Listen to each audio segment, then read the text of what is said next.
Here we go back on the Gill Connections podcast. Again, so humbled you would press play right here. I want to hop right into it. You always do these. I always do these spiels and 5 minutes of the guest sitting here listening to me yap for a little bit. I'm gonna hop right into it. Help me welcome the head coach of Iowa Western Community College, the wise and wonderful Mr. Marc Bierbaum. Marc, how are you today, my friend?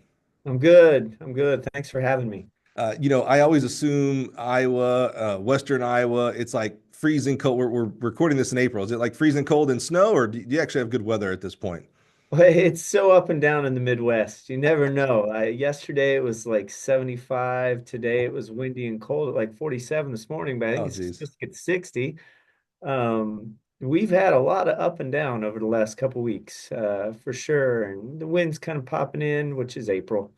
But Which is yeah, April. Yeah, that's a good one. yeah, Yeah, which is just April. All right. it's just April. I mean, we were in Yeah. Wichita this past weekend, and Yeah. Friday's distance carnival is always amazing. It's amazing how the weather just works. But then Saturday, the track stuff happens, and it's always windy. Yeah. Every day, every Saturday, I feel like that Wichita meet, that first day is great. Second day, it's I don't know, Midwest. Yeah. It's you never know what you're going to get from day to day. I coached junior college at Neosho County in Kansas and went to the state meet at Wichita State. And I just remember, I mean, just windy. In fact, it was so windy. I remember driving home and there was dirt in my ears just from the wind and sand. Just, it was, I mean, holy cow, it was bad. Yeah, not short of wind in Kansas. That's for sure. Exactly. Well, No, Marc, it's great though. Like this morning we did, or yesterday morning we did a workout and the weather was perfect. yeah. So, Perfect. Good, good, good. Love to hear it. Love to hear it. Well, man, I am super excited. We've known each other for a while. You're in, I've said this many times on the podcast. You're in one of my favorite areas of track and field, junior college. I just have such a heart for the athletes and the coaches that are in that division. And so I'm excited to learn more about you, excited to learn more about junior college track and field. There's been a few changes because of the NCAA. So I'm sure we'll talk about that. And maybe there are no answers. So maybe we'll just talk about what we think is happening. And maybe we can help some people understand about junior college and maybe help some people learn more about you. Does that sound like a good plan for the day? sounds wonderful. Let's I do it. Yeah. love it, Marc. Well, man, let's get in our Wayback Machine here. Assuming you were an athlete, that's an assumption. Not every coach was an athlete. Where does track and field start for you? Elementary, Oh really. man, okay. Yeah, we had this track and field day in my school, and it was like a full-on track meet. It wasn't like you're like getting a sack and jumping it type stuff. It was a full-on track meet. We high jumped, we hurdled, we sprinted, we long Wow. jumped. High jump was where I navigated to when I was little, and it became a big competition between me and a couple of my friends, and that grew into Junior Olympics. And Junior Olympics was really, I mean, back then it was really kind of the only one, I think, kind of, but it was the one we did and had. The regional one was usually at our place or a school, not, or not regional, the local meet to qualify for state was like the close one. And high jump was the thing. And I did everything. We did 4x1. We had a group, we called them the Four Horsemen back then. That was fun. But I qualified for nationals in the high jump when I was, I don't know, like 9 or 10. Wow. And so that grew, and then it just kind of kept growing from there. And by the time the Junior Olympic circuit was over, I was in high school and I was doing 400 hurdles and Wow. 800. And basketball was my love, though. Like that was basketball. My dad was a coach. I grew up playing basketball. And track was the secondary thing. I was never really into football. I did a little bit of wrestling when I was little. I feel like almost everybody did that. Um, but jumped into that, and the head basketball coach when I was going into freshman year was also the cross country coach. And so I went out for cross country because he was there.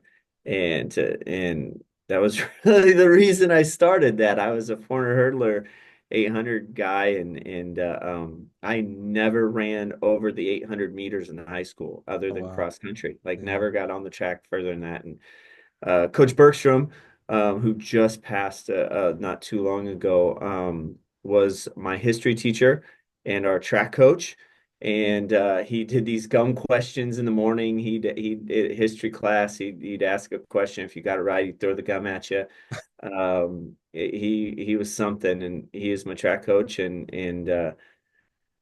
Yeah, I just had some really good people growing up with between my father and Coach B and as coaches to be around and grow. And I didn't get to compete my freshman year of track. I got in a car accident and fractured my skull and couldn't. I know, right? Like just Okay, yeah, hold on. it's Let's pause there because there's a lot to unpack on all of this. yeah, Hold on. yeah. Sorry, No yeah, worries, no worries, all good.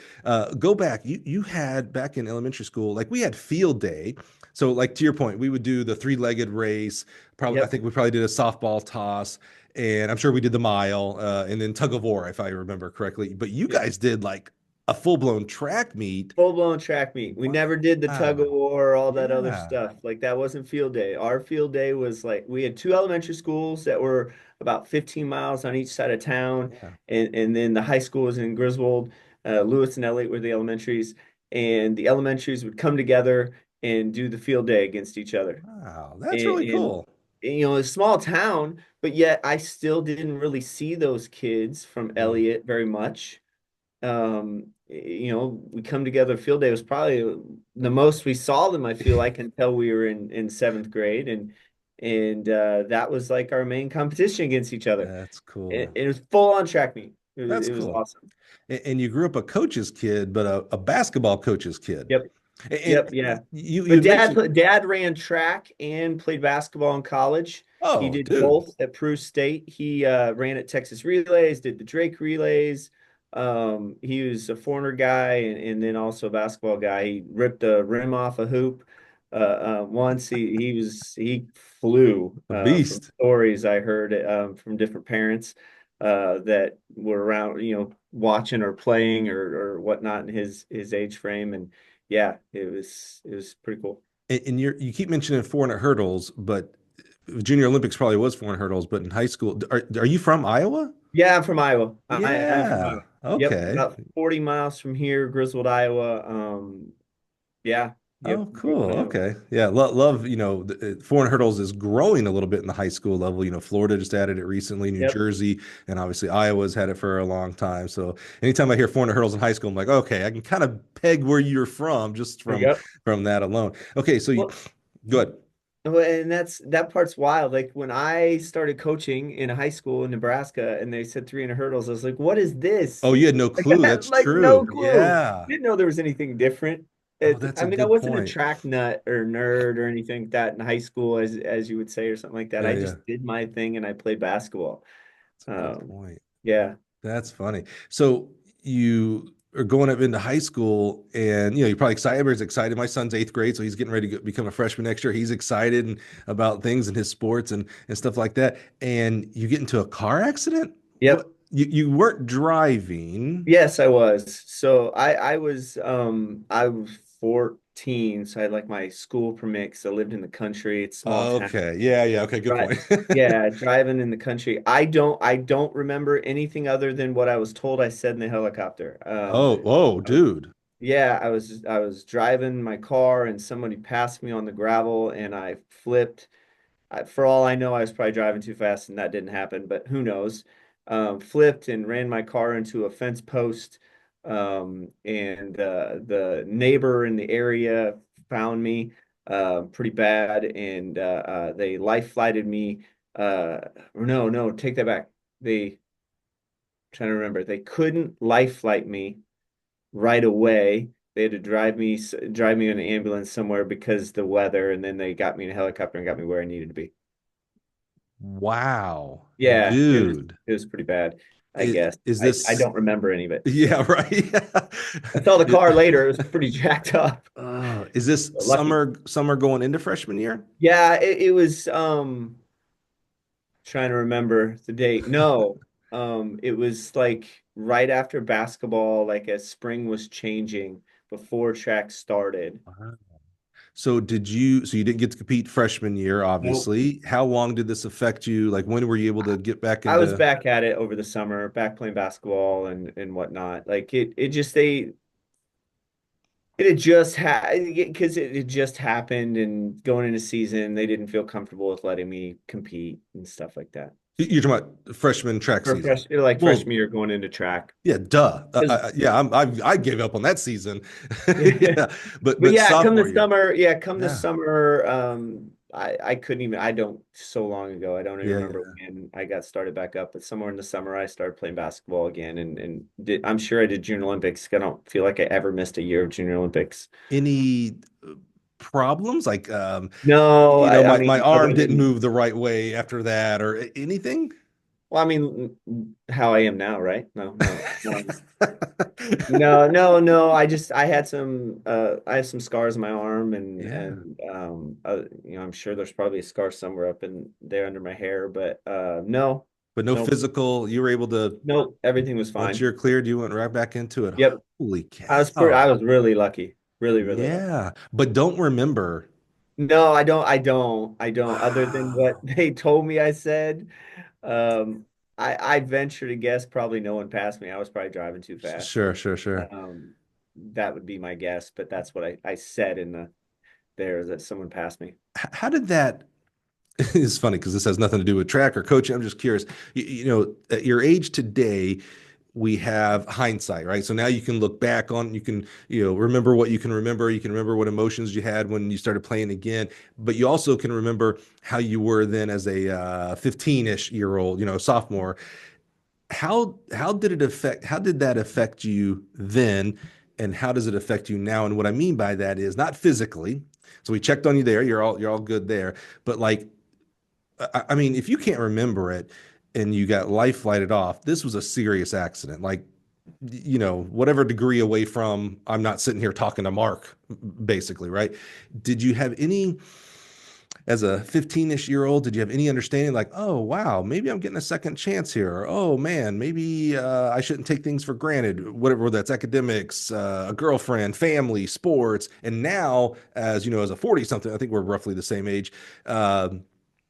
Like I look back and I'm so lucky, or it was just I mean, you're kind of giving off vibes of like, yeah, it happened. I moved on, which is crazy to me because Mark, you almost died. Let's be real here. Yeah, back then I definitely it didn't phase me, right? Like back then I know it didn't. Now I know I'm lucky. I Yeah. am. I played off, I think mostly because it was just so long ago, Sure. and I forget half the time that it happened. Right. Right. Um, it.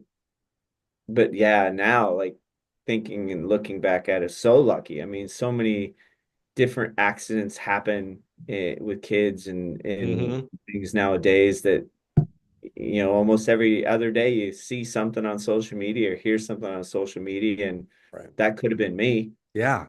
that didn't make it. Yeah. And so yeah, I Well, just very lucky. you can be excused for being a 15-year-old who thinks they're invincible. Like I was 15 once. I get it. I'm just so grateful now today that you're here. I mean, seriously, Yes, it kind thank of, you. honestly, it You makes too. me think about that. Mark, I've known you for a while now, and it's like, oh, I didn't know about this.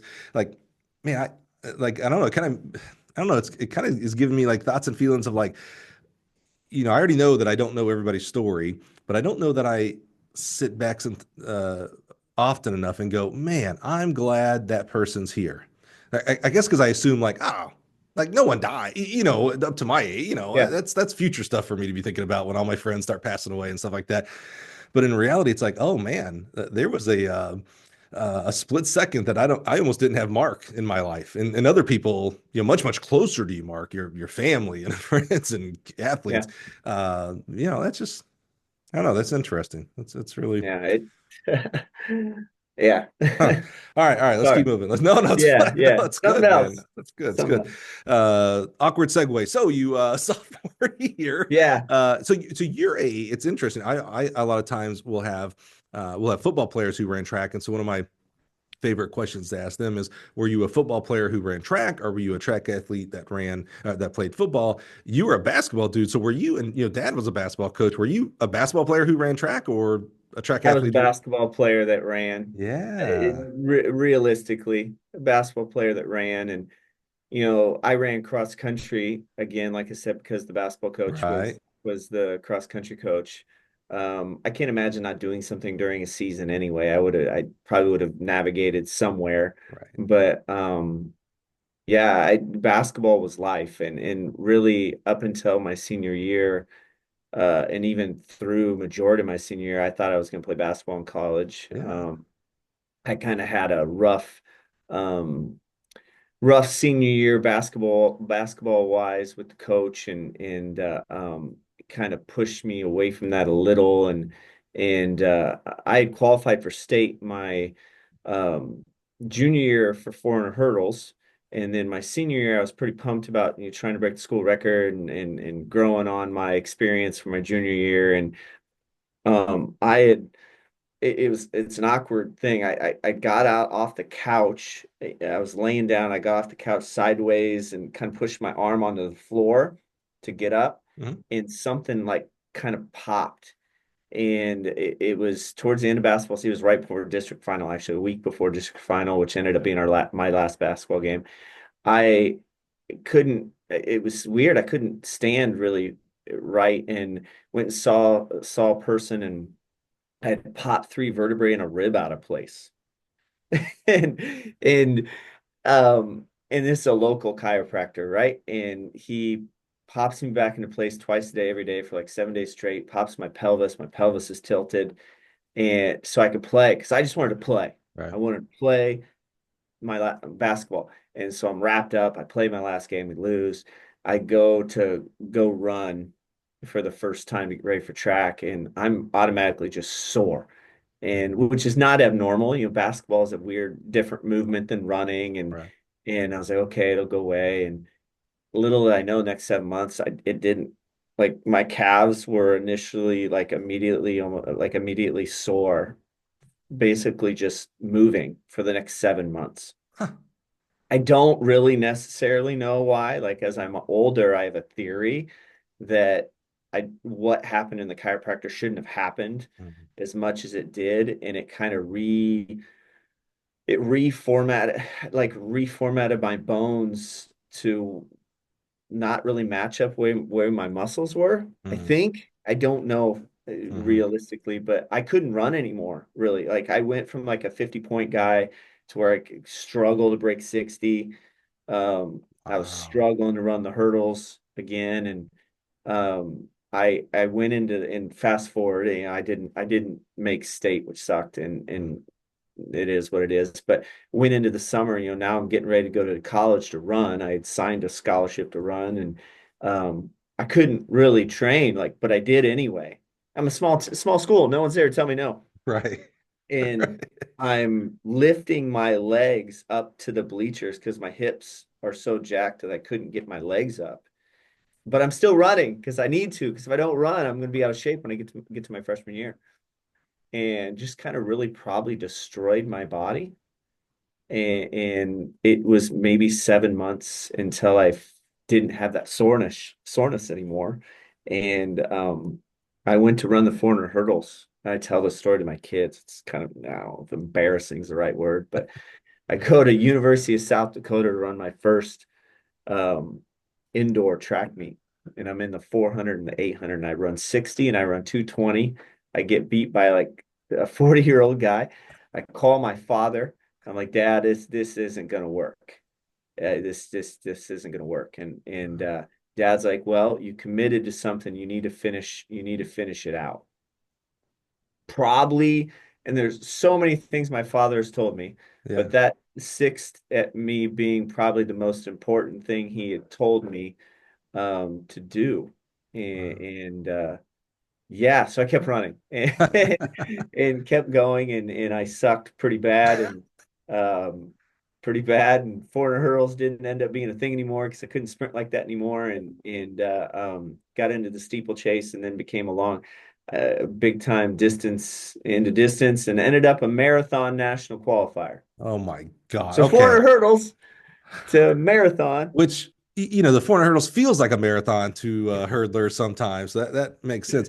Y- Mark, it's interesting. Your bookends of your high school career were pretty tough. Yeah. Like maybe you had two sophomore, junior year, you qualified for state, you're like, oh man, things are going really good. Basketball's cool, all that. And then senior year, which is, supposed to be our pinnacle, we're going out on top. And I love your attitude of like, after you got hurt, of like, well, I got to play basketball. This is my senior year. It'd be different maybe if I was a sophomore or junior, but this is it. So tape me up Yeah. and let's go.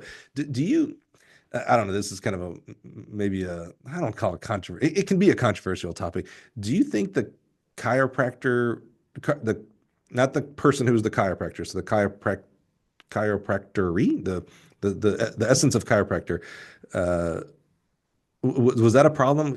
I go back and forth. I have a good friend who's a chiropractor, and I've been to him, and my wife intermittently goes to him. And then I see, like, I listen to a lot of podcasts. I've listened to a podcast of like how chiropractor, how do you say it? Chiropractorship. I don't know what it is. Yeah, The something thing like of that. chiropractic. Chiropractic.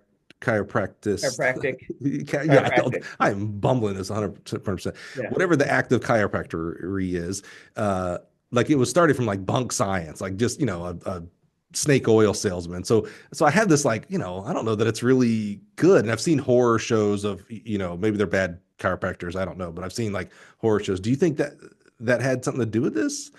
And actually, as you answer that, do you think your car accident had, those can show up later in life too? Never really thought about the car accident thing being a thing Hmm. until you just said it. I've Yeah. never really thought Yeah. about it Yeah. that way. My pelvis is tilted. Probably, I don't know. I don't know the answer to Yeah. that. Yeah. Chiropractic wise, like it took me a long time. So after college, I'm in high school, I'm coaching high school. I did meet a guy through some running friends of mine, Tony Ellis, and he does ART, which I kind of explain. For me personally, it kind of feels like chiropractic for the muscles type thing. It's Mm-hmm. not just simple Mm-hmm. chiropractic. And I started seeing him, and I really, it was hard to go to because of knowing what I knew, and he just listening to him and working with him. That's where I kind of came up with the theory of the realignment of my bones and muscle fiber stuff and everything like that. Um, and like Tony's awesome. He's great. He's amazing, and I think he helped me through a lot of things. Yeah. After college Mm. because of it. So I know a lot of people are kind of iffy about it. Some people are sold with it 100%. Some people aren't at Right. all. Um, you know, I think there's a place for it, and I think some people, for me, the place for it, you need to do the other little things. It can't just be Mhm. going and getting your back cracked and walk away. I Right. think there's probably some PT and strength stuff to go with it that probably makes it work the best. Yeah. I don't I know if that answered the question Yeah, much. yeah. No, and I think you I'm nailed it there. We could interview 100 people and 50 people will swear by it and 50 people will swear the opposite, by the way, too. It's a very, like I absolutely. said, it can be a controversial topic because there's a lot of emotions and science behind some of the And stuff. I and I and even me, I'm still I don't want to say 50-50. I love Tony. Yeah, yeah, And Tony yeah. did some amazing things for me, and he's a good friend of mine, and um yeah. Yeah, interesting. Okay, so senior year, thanks for explaining some of the things that happen. That's amazing, actually. When you talked about it, it seems easy to make fun of, like, you're getting off the couch and you got hurt, but it is amazing how very resilient the human body is, and then also how very fragile the human body is as well. So, but as your senior year, you're thinking about college and maybe basketball, maybe track, things like that. Talk to us about that kind of transition to college, and where was, if at all, coaching as a profession as you're looking Yep. towards college? So, I went into college still a basketball player, Mhm. but I was running cross and I was running track because our coach was an ultra marathoner. Oh, At the geez. time, yeah, at the time he had the record for the fastest unassisted run from California to New York, across the United States. He also was one of the original people to run Death Valley before it was Badwater. Dude. Yeah, yeah, some crazy stuff back then, And so he had everyone running cross. You sprinter, you run cross, like essentially, except for the like straight hardcore sprinter people. We're all running. Small school, Dana College, NAIA, Yeah. kind of a not, I think he restarted it in 96 or something like that. And so not long before, or not too much before I got there. And a lot of Southwest Iowa guys on the team, a couple Nebraska. I knew quite a few of the guys on the team, and um, but I'm in basketball shorts. Running shorts weren't a thing for me back then. I got made fun of all the time. Um, showing up in the knee length, baggy basketball shorts to run. So that didn't last long. I had to get rid of those and figure out what running shorts were. Um, but I wasn't good, and I ran with the two top girls most of my freshman year and part of my sophomore year. But I am, as the kids would say, built different, I suppose. I just not working out wouldn't be a thing for me. Not figuring out how to be better was not a thing. Not working harder. And I didn't need a coach to tell me that. I just did it. And so each summer I ran. And our coach didn't have these intricate summer training plans. He gave us this little like rectangle sheet that would say freshmen run this much over the summer, sophomores this much over the summer. Don't race. Don't need to do workouts. Maybe do something in August and be here. And he had, and actually, I forgot this part of the story. He had an octagon house in San Luis. It's outside Alamosa. He was a non-traditional GA for V Hill at Adams, right? Oh, So yeah.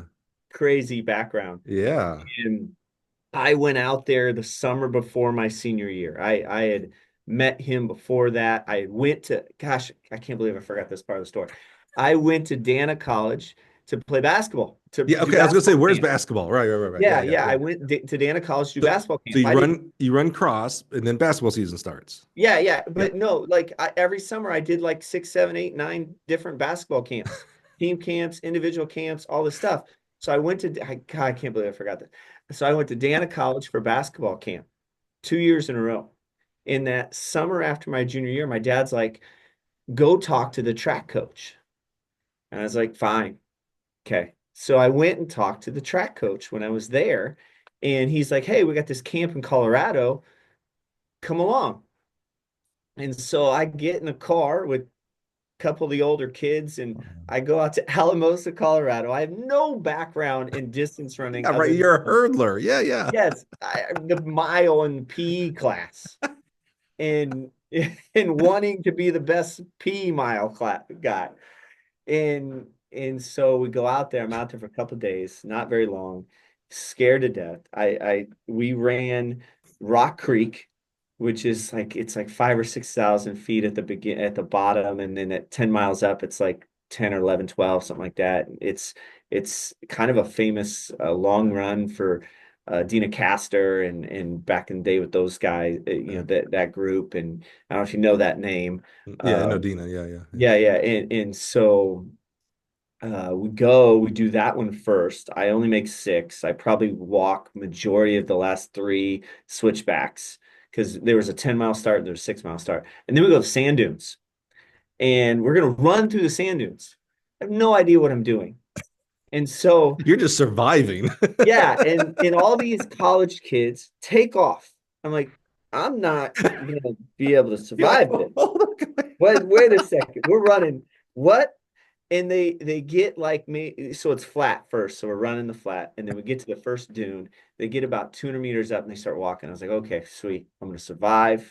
We're walking up, running down. Coach is running the whole way. I don't know how he's doing that, and that's camp, right? And so then I go into my senior year, and I'm like, okay, I guess I'm doing this, and and then senior basketball happened, and I was like, I'm definitely doing this because it just Wow. didn't go right. Anyway, back to college, and so I'm not very good. I get to freshman year track and So you did not do basketball at Dana? no, no, Okay, okay, okay, okay. just All right, ran, all right. And um, what are you, what are you majoring? Like, what was your thought? And where is ah, coaching at all at this as an 18-year-old going into college? I'm an Art K-12 major. with graphic design. I'm double majoring graphic design, art K-12. Where did this come from? I mean, was this a Um, like you draw a lot as a so kid or something? I loved wheel pottery Yeah. in high Okay. school. Yeah. I had an awesome art teacher. Mr. Adams was amazing. Loved it. Loved everything about it, and got into wheel pottery and Huh. really liked it. And I didn't know how to do that really life wise, starving artist thing. And so dad's like computers is thing, computers thing. So I had graphic design and I Yeah. had a backup in education. And so But art K. I'm not hearing coaching necessarily. No, nope, nope, not Yeah. yet. All right. Yeah. So you're just No. like, And I'm gonna go so, become an art teacher, essentially. yeah, yeah. Yeah. And well, Okay. graphic design. I was going to be a Yeah. graphic designer. Right, right, Yeah. right. Yeah, yeah, And yeah. so we got 2 years into graphic design, and there's a senior football player in there, and the teachers we were with left. We got a new graphic design person. She hated athletes. Um, Jeez. yeah, and the football guy, he was in his fifth year. He had one class left. She wouldn't pass him. Failed him. I don't He was a understand. football player, and she wasn't going to pass him. And Uh, so I watched that happen, and I was like, yeah. well, I guess I'm out of this because I'm not going to sit I, here and I know not that's grab. the minority, when you hear of a teacher or an academic who hates sports, because I never hear the reverse of like, oh, I hate chemistry majors. Like no one ever, but it's like, what big deal? The extracurricular activity this kid does is a sport versus a drama club or chemistry club, and you just hate this person because they do something athletic like that. Again, I know it's minority. It's not the majority of Yeah. professors and teachers, but I just never understood that like there's just this mindset of like, oh, because you do something athletic, I automatically dislike you. It's like, Yep. it'd be different if they didn't like you. Like, oh, I don't like Mark because of X, Y, Z. Oh, and he happens to be an athlete. It's like, no, no, you're an athlete, automatically don't like you. What a small mindset there. So Yep. you were like, oh, bro, I can't. I'm not gonna put Yep. myself in that situation. So then I went into my education background, but I'd already started the art classes, and so I went into art K-12 full force, and student taught high school and elementary, and I Wow. redshirted during that period, and I'll come back to the running part, but like during that period, and realized I really wanted to teach elementary more than high school, which was super contradicting to why I started it because wheel pottery is in high school Oh, right, yeah. level of it, but I did get to do a couple fourth grade sessions over the summer with some wheel pottery stuff, but yeah, I wheel pottery. I would get done with our long run on Sunday. I'd get lunch or breakfast, whatever it was, brunch, and then go down to the studio and I would just throw for hours and I'd 15, 16 pieces of pottery and that'd be my kind of my Sunday Is that relief. what you call it? You said I would throw. Is that what Yep, you throw. is Yep, that throw. right? Is that because you initially this is I, from movies and TV shows. You take a piece of clay and you throw it on the wheel. That's why I you call it don't know. that. Yeah, yeah, I yeah, don't yeah. remember to be honest. I just Yeah. threw That's cool and though. I just never heard like, I went to the studio and threw. I'm like, what are you talking about? yep. And Yeah. I took a special project so I could do it another semester and Wow. like 80 some pots a semester So and what? Okay, I was gonna say. So I did pottery as a kid. I probably had your art teacher, right? And this dates me here. I remember making a cigarette ashtray for my mom. I still remember this thing, and different. But it was always like, what else can you make besides a bowl and ashtrays? well, I mean you got cups and plates Okay, and all right, yeah, yeah. You different can make a plate. sizes and yeah, yeah, Oh, different sizes and different firing techniques and but you we can't did a make like lot a of different. figurine, right? Like you're making like I was not a fan of hand pottery. I did not like anything to do with handmade stuff. okay, yeah, I yeah, was a yeah. wheel. It's I'm wheel, yeah. very like almost I'd say OCD with symmetry and stuff Mm-hmm. like that. And Mm-hmm. so wheel pottery, I could Yeah, not yeah. do handmade stuff to save my life. Nothing And, looked good and when you handmade. were throwing, I love that term. You use tools. I've seen like Yep. videos like they're doing that helps span it or not span. Yeah, yeah, yeah. That's so Yep. cool. A little bit all of it. And Wow. we were very, very lucky at Dana. We had a professional potter that came in and taught our classes, Hubble.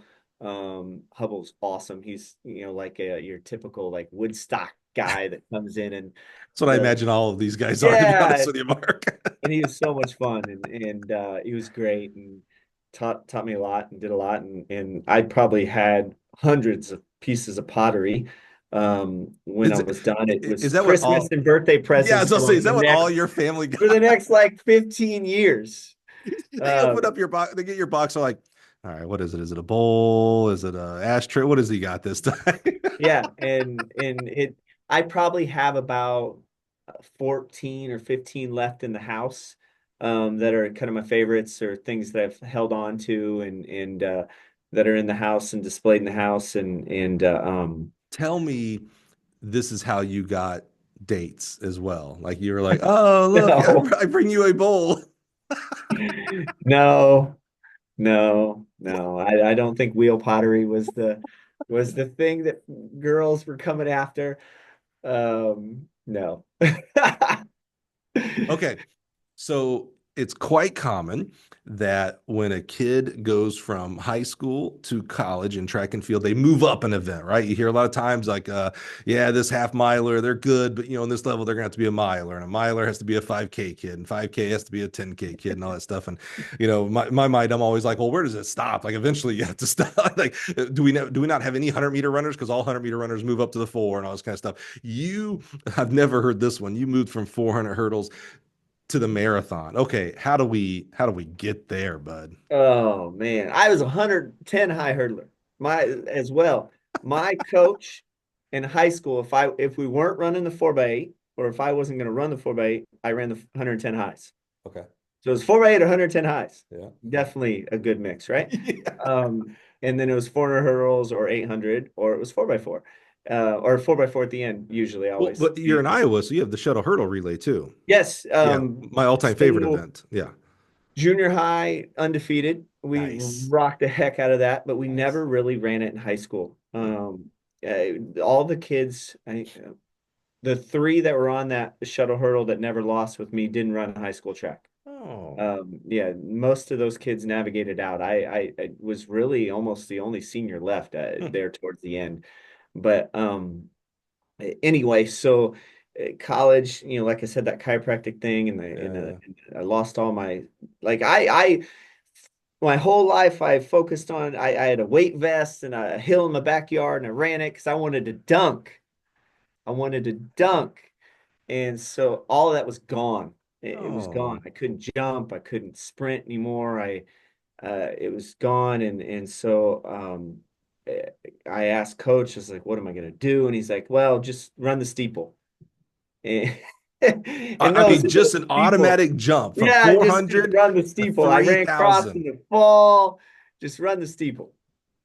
That was our coach. He was an Yeah, ultra yeah, marathoner, yeah, yeah. He was right? still like, Like, it's still a sprint, bro. Just run yeah, 3,000. Yeah. just run far. And we go to Crete, Nebraska, and we're done, and which is this weekend actually. And So, and okay, but like, I'm thinking of like an 18, 19-year-old kid who, is going through some physical pain, there's some mental side of it too, because, we have our identity, right? So I'm a hurdler, and it's like, man, I just can't do this for, all these varied reasons. And then coach says, cool, let's do the 3,000 steeple. I'm venturing to guess 99% of kids 18, 19-ish years old would be like, well, I guess track isn't for me because I'm not going from one lap to, 8 or whatever it is, right? Why did you like? Did you have any doubts, or was it just like, okay, coach, let's go? okay, coach, let's go. Yeah, I love it. I mean, the term the kids use these days, built different. I just did it. Yeah, I don't know, like I just did it. There was no like questioning it. There yeah, was no yeah, like you're crazy. There was no, hey, I'm going to transfer or yeah, yeah, any of that stuff. It was just okay. Let's go ahead and go do it. It was just the way it worked for us at Dana, yeah. or way it worked for me, I guess. So, what was your first steeple event? Because the steeple, no, No, no matter how remember, good you're prepared, it's a tough event for the first yep. one. How'd they go? So at Crete, Nebraska, I remember it. It sucked. It was hard as heck. I was in so much pain. I got Yeah, done and it wasn't fast. And I looked at coach. I go, when can I do that again? nice. Wow. I don't know why. Like, it was just something like You, it you're just was kind of a fun. you're kind of a challenge guy. Like, there's kind of a little bit of like you going back to that camp story. like again, 99%, even, I mean, I'm talking about, 99% of kids, and I'm talking about there's some tough kids in that 99% here. When y'all took off well, first of all, when they said we were doing a 10 miler and you're looking around like, when these guys are like distance people, I ran cross, but I'm not a distance guy. They would have been like, all right, cool. Can I do the 6 mile? And, I'm going to walk a lot here, guy, and all this kind of stuff. Actually, they wouldn't even have gone to camp. As soon as they knew it was a cross country camp, they would have been like, all right, well, that's not me. I'm a basketball guy, right? You're kind of a challenge guy of like, all right, well, let's try it. Let's see what happens. I guess my longest Wow. run I'd ever ran before I went to camp was 6 miles. I did it 3 times Yeah. in my 4 years in high school. Um, I guess I Yeah. just did it. I guess I just did it, and I can't imagine not doing sports. I can't imagine Yeah. not pushing myself in some way. And um, my dad, I very lucky. My father, depending on how you look at it, my dad didn't make me work. Yeah. He, Yeah. Yeah. Yeah. we grew up on the farm, Yeah. and I was never a farm kid. I did more when I was 12 and 13, driving tractors and all that stuff than I did in high school. Oh, Dad wow. didn't want me to farm. He didn't see a great future in it, and Wow. he pushed me away from it. And as long as I did sports, I didn't have to get a job. Huh. And so I That's not the norm. You know that, obviously. no, oh, absolutely not. I've got a farm kid on our team here, Peyton, who grew up on the farm, an hour from here, and I mean, you own a farm. You work. I mean, that's just. Yep. I mean, a lot of My times. dad still farms. Yeah. Yeah. Yeah. My Yeah. grandpa farmed, he farmed. Wow. The rest of our family doesn't. Like he has a couple brothers, and none of those kids ever farmed. Only one of the brothers helps dad. Hmm. Um, and it's done when dad's done, Hmm. probably. Yeah. And Yeah. the land will be inherited, and we'll probably cash, rent it or whatever. Right. And Right. Right. Right. Yeah.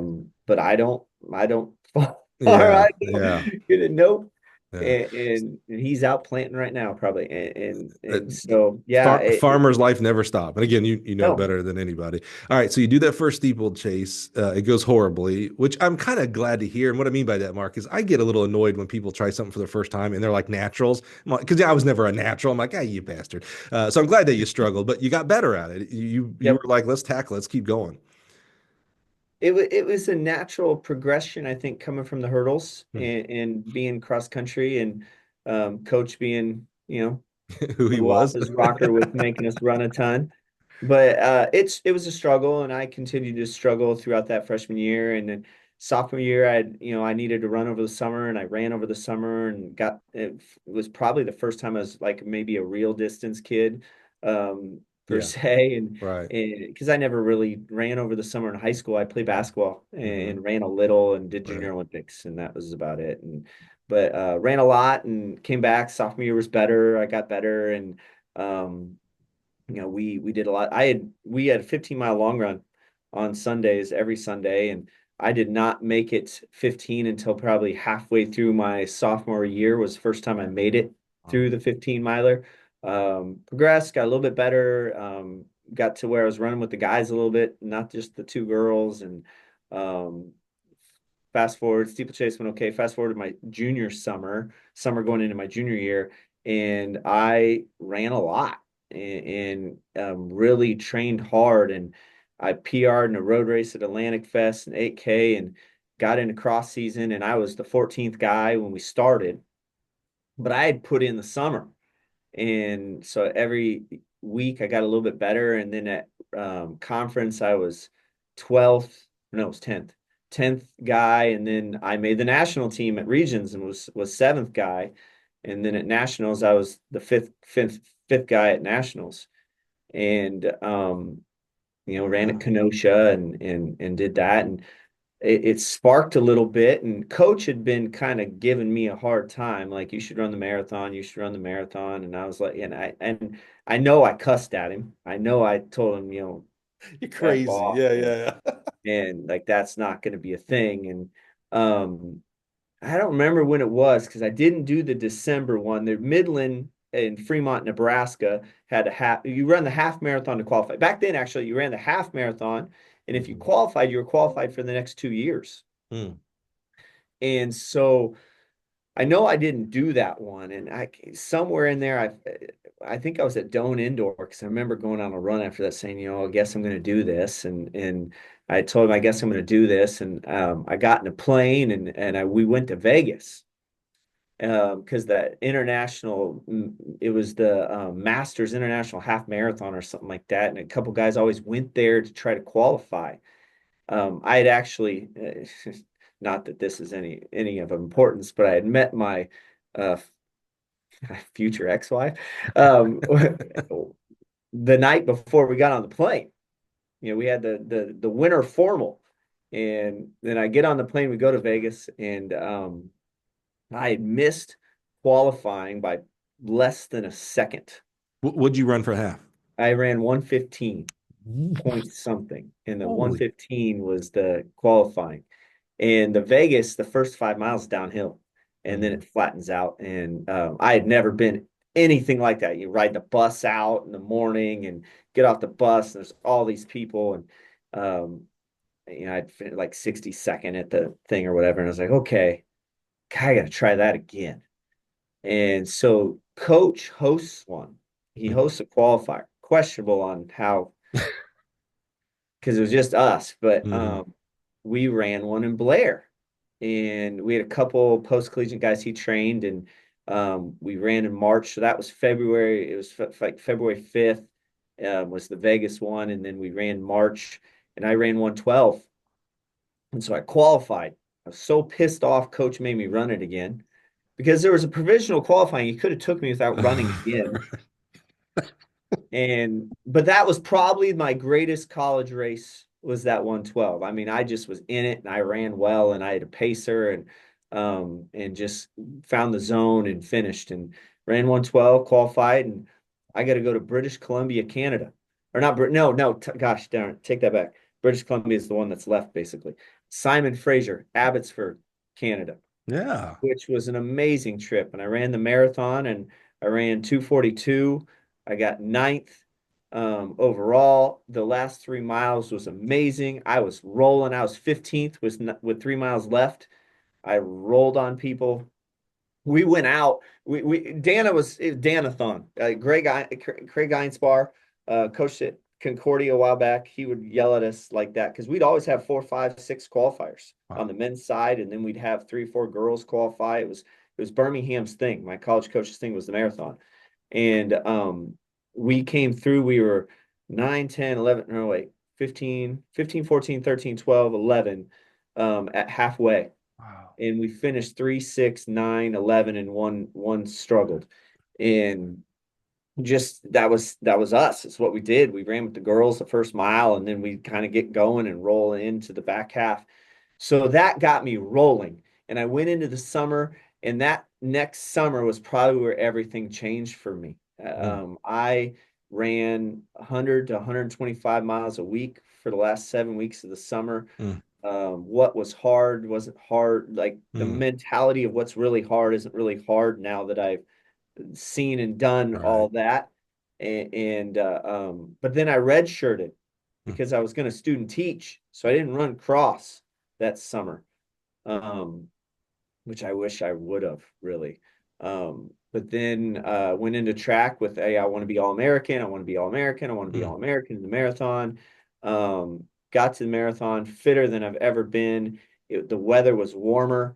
We had five of us qualify. We had one fifth-year senior that freaked out like maybe a mile and a half in. It was like, we got to get going. We got to get going. We got to get going. It was completely against the game plan, against Mm. everything we had done. But I just listened because he's older. He's the guy. We got to 10 miles. I look at Ian Littell and I was like, yep, We're dead. yeah. I was like, that just happened. Mm. And so I'm the other way around. I'm the one struggling. But I could literally, when it was over, me to about 5 feet was All American. I was ninth again. Same exact time, ninth again. Wow. So, and then my next summer going into senior, my last cross season was it was okay. I wasn't as motivated, and I still ran because I wasn't going to not run. And um, got a teaching job in December. Started teaching elementary.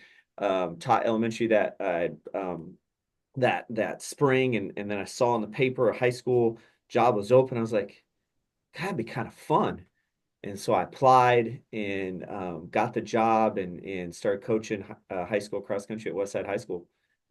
It was never, I didn't do any coaching classes. I guess I did. I did a little bit because coach had this studies of human endurance class he taught. I wrote a paper on Everest. You had to do like you had to do one of the this is my coach in a nutshell. You had to do one of the challenges, which was POW for 18 hours, run 30 miles, swim a mile, fast for 24. I did all of them but the POW thing. I wasn't really a big fan of that. And I ran the 30 mile. I tried the 30 mile because all the kids on the team could try it. So I tried it for 3 years and or no, yeah, I 18, then I was 21, and then that last year I made 30. And it's in January. So I can't feel my fingers the first like 12 miles out in the country roads. But yeah, so I did that, and I did some science classes with coach, and Yeah. but I didn't really do any coaching classes. I just kind of like got into it and did it, and then Westside just took off, and yeah, I don't know. I could keep going, but maybe you Bro, want to that's track. crazy.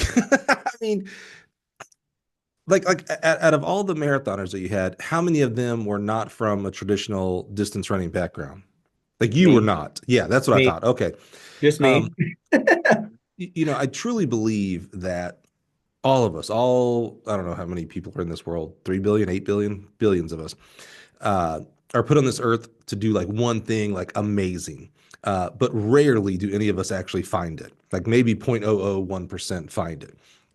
If you take that down just a notch, I think there's a track event for all of us that we'll do the best in. I don't know that we all find it, to be real frank with you. It's interesting that your identity was you're a 400 hurdler, you're a hurdler.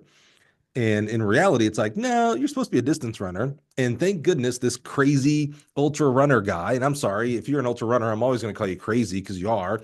I call marathoners crazy. So for you to do these 50s and hundreds and all that kind of stuff is just nutsos. Um, but because of this like unique combination of a lot of things. He had to be there. Your injury had to be there.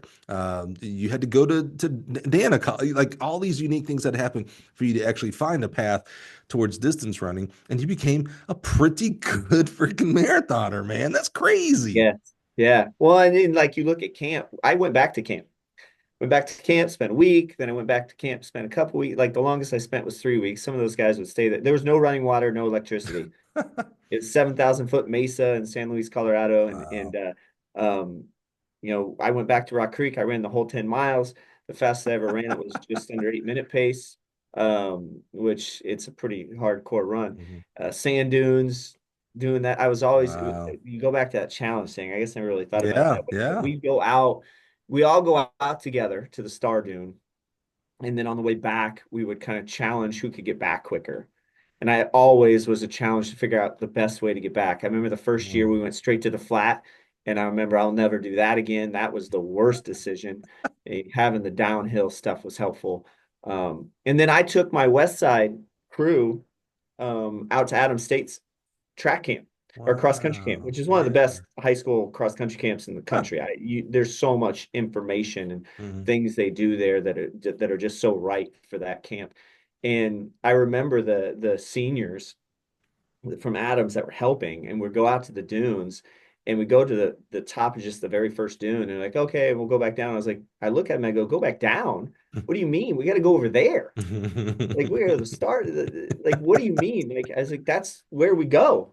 And so I drag them all out there. Hmm. And the last one to go up, you can't like if you're at the top, you can't see the people at the bottom. Like you're Hmm. basically crawling it. And I remember the senior Adams State seniors that were doing it or whatever. They were just like, "What are we doing out here?" It was funny, but yeah. Anyway, That's yeah, a unusual road. Yeah, all right. I feel like this will be my last comment on ultra running, but because I just watched this. What's the it's funny, we just talked about this on the podcast within the last month or two. What's the ultra running race? It's very famous in Tennessee, I think it is.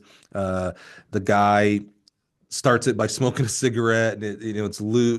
You had to. I I don't mean, know that. you. Bad Water's the one I know. I'm not in that world. Yeah. Other than the only reason I know probably anything about that world is Coach. Mm-hmm, mm-hmm. Because Badwater, the Death Valley run, and Right. is really the only reason I know that world, and the run across America and that Yeah, of course. types Yeah. of records and stuff like that. The Yeah. only reason I know about that is because of Coach. Yeah. There's. Uh, I not found really in that world. one of my favorite podcasts is Stuff You Should Know, and they did an episode on this race, and it's like, and they alluded to a YouTube video, movie documentary, an hour long about it. So I watched it. It was just, is this crazy guy in Tennessee who like, there's no registration, like no one knows how to Yeah. actually like register for it, and people come from all around the world, and there's loops, and then you got to go back the other way, and like maybe one person a year Yeah. finishes it, and things like that. It's just, it's nuts, Well, man. like that world is an interesting one too.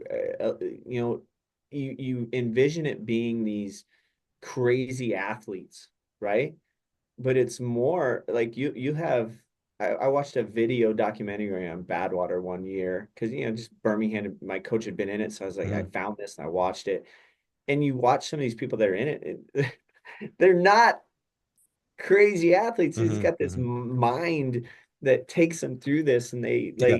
It, they hobby jog their way through. That's a horrible way to say it. Yeah, I'll say you said it, not me. I want to make sure Yeah, I everybody shouldn't have heard said that. that. That I was shouldn't have Mark, said not it. Shouldn't Mike. have said it. It really, It's slower because they're going so long. yeah, yeah, It's a yeah. different type of running. They the people that they kind of highlighted on this one, it really attracts like intelligent people. Like these guys were like astrophysicist type smart people. Like there really is some kind of like you mentioned about your brain. There is something about it attracts like these high level intelligent people that do this stuff as well. Which again, I say, well, it must be crazy high intelligence people because to run 50 miles, 100 miles, and all that stuff is nuts. Okay, so you graduate, you go on to start coaching elementary school, but then see this high school job, and you start coaching college. Or, I'm sorry, you start coaching cross country. What I'm curious about, my experience with coaches is that initially when we get into coaching, we fall back to how we were coached because we don't know anything else. Very rare as athletes are we taking level ones and USTFCA academies and stuff like that. Did you have these poor cross country kids running 100 miles a week straight off the bat because you're like, that's what we do. That's what coach told me to do. No, no. I just we ran. I mean, we ran because we needed to run, and it was more about um, just getting runs in and having getting them to enjoy it and getting and building a atmosphere in the environment.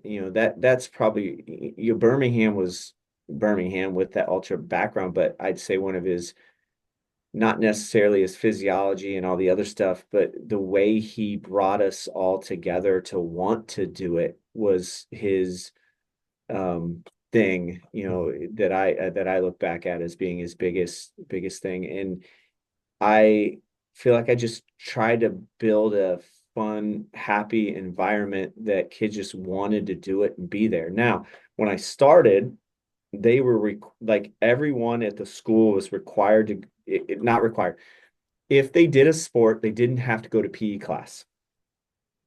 And so when I got there, the assistant, Coach Bushnell, explained to me half the kids that were Mm, there because they didn't want to do PE. right. Well, that ended in the about 2 years. That wasn't as much of a thing anymore because now they had to run. Right. Evidently, whoever the coach was before, they didn't really have to do Sure, much. sure, sure. And I'd get a couple of those kids that would want to do it and get into it and fun. Like my favorite story of my group, Clayton, we went to Fremont, Nebraska. He ran his first 5K. It was 40 minutes. And I was like, hey, man, like, and we held up the next race.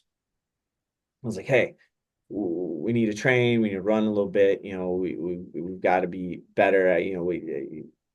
In a, not in a jerkish way, but just Yeah, try yeah. to explain to him how we can't really race so much at some of these things because of that. We held up the next meet or the next Yeah. race. His senior year, he ran 2023. Oh, wow. Yeah, just insane. And almost 20-minute improvement. Wow. Such and just he enjoyed it. He loved it. And he's one of those kids that he came out for PE. But like if he wouldn't have ran, who knows? Like, and now from what I've been told, he's on nuclear submarines now. I was waiting for you to say he's a marathoner. That's where I No, thought this was going. he could be for all I know now. I haven't talked to him. We lost track of him, Yeah. but just that would have never happened, Right. and I had a couple of kids like that. Like I have a kid that was at West Point and a girl and a guy, I think, that went to West Point. And Hmm. but just talking them into enjoying it, and we got better and we got better. And this is actually the first year I missed it. We get together on Thanksgiving morning at a coffee shop. Anybody that wants to come back from that time period I was at West Side. Hmm. And we used to run this 3 mile loop. Anybody that came back, and it was fun. It was just an atmosphere that we built um That's cool. and grew, and it was fun. It was never the ultra marathon thing. Like, Good, no, good. I mean, You didn't some break of those kids. guys Yeah. got into it and ran quite Yeah. a bit, and I was still running. So like I ran everything with them. I Yeah. would teach elementary art. I would sneak out of school early because I was teaching in a rival district. Right. So I was in Omaha Public Schools, but I taught West Side different school districts, and I drive like changing in my car while I'm driving, going straight to the practice. I'd hop out the car and I'd run 1,000 repeats with them, Wow. or I'd do the mileage. I'd run mileage with them all summer. And eventually I lost that job because of the district. So Omaha Public Schools tried to take over all the other districts. And so one school, one district thing or whatever. And Hmm. that was basically how I lost the West Side job. Mm. And because I was still teaching OPS.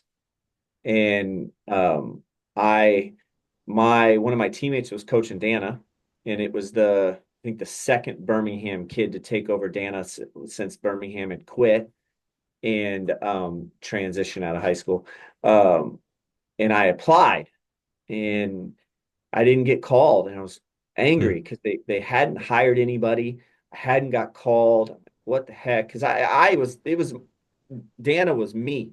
Right. I went back for all the alumni cross country meets. I Right. went. I supported everything. It was Dana. I say this side note. I say this to my kids. Nowadays these kids they have fun in different ways, right? Like if you go to the smallest school in the country, you can have fun. You can go to the largest school in the country and hate it. Mhm. And the main reason is, what do you do? How involved do you involve Right. yourself? Do you leave your dorm room? Do you get involved? Do you go to things? Do you do things? Because if you don't do anything, you're going to hate it. No matter, it could be the biggest Right. party school in the world. Right. You're going to hate it. I was at 550 kids, and it is my life. I love it.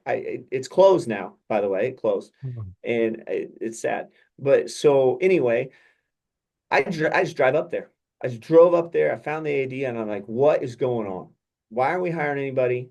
I want to I want to be this coach. And he looked at me and goes, there's been two Birmingham kids here. They haven't been successful. They haven't got anything done.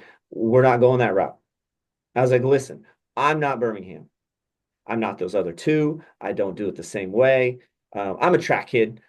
Side note, you talked about the ultra marathon stuff and getting those Mhm. kids into it. When I got into track, coaching, I literally actually called two of my teammates because, like, crap, man, we haven't done track training. It was only marathon stuff. Like, we Right. didn't do any middle Right. distance. Like, Right. and so I kind of literally found my own way in the middle distance side of it. So I just went to him. I was like, listen, this is what's going on. Um, I don't know. It was later on that day. He called me, said, hey, we're gonna hire you. And so I kind of talked my way into the job, I guess. Well, okay. What I see is, oh, there's a challenge. I want this job. They're not calling me. Well, I'm not going to give up. How do I figure out how to get this job? I guess. There's that Yeah. challenge again, man. Holy Yeah. cow. Yeah. So then I started coaching my alma mater, and coached it basically the way it was being coached when I was there, because this is what I was known, with a couple slight tweaks. And I coached it the last 4.5 years it was open. Hmm. Did the marathon thing, did some more stuff on the track a little bit, and Um, had some fun, and Dana was great, and then it closed.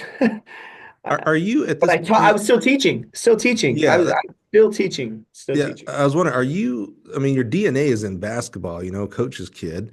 Are you fully in track though? Is there any, like, are you thinking about basketball, coaching basketball, basketball camps, anything like that? Or are you all in on I distance running watched and track? basketball. I, Yeah. watched it, and it's interesting. I'm a marathoner, but my favorite track athletes were, Alan Johnson, Mm-hmm. hurdler, Mm-hmm. Oliver. I was for whatever reason, I kind of navigated the 110 hurdle guys. Mm-hmm. Allen Iverson. I'm a Westbrook fan, even though I could talk about that for a half hour, but you know, I can't tell you really that like distance track kids have any of those guys have really been my favorite athletes. Mm-hmm. But that's what I coach. I don't know why. Just Jaeger, probably the first one. Like I don't know. Hmm. Anyway, kind of So, decorative from the question. we've had coaches on that have started programs from the ground up. I don't know that we've ever had anybody that took a program and they closed. What happened? Oh, and my AD here was he'll tell you he closed it because he got hired as the women's basketball coach there. Oh, It closed. oh, geez. In money, Hmm. long story short, as short as I can make it, they had a couple people take it over at financial issues, and they had a couple people Hmm. take it over to do as a for profit.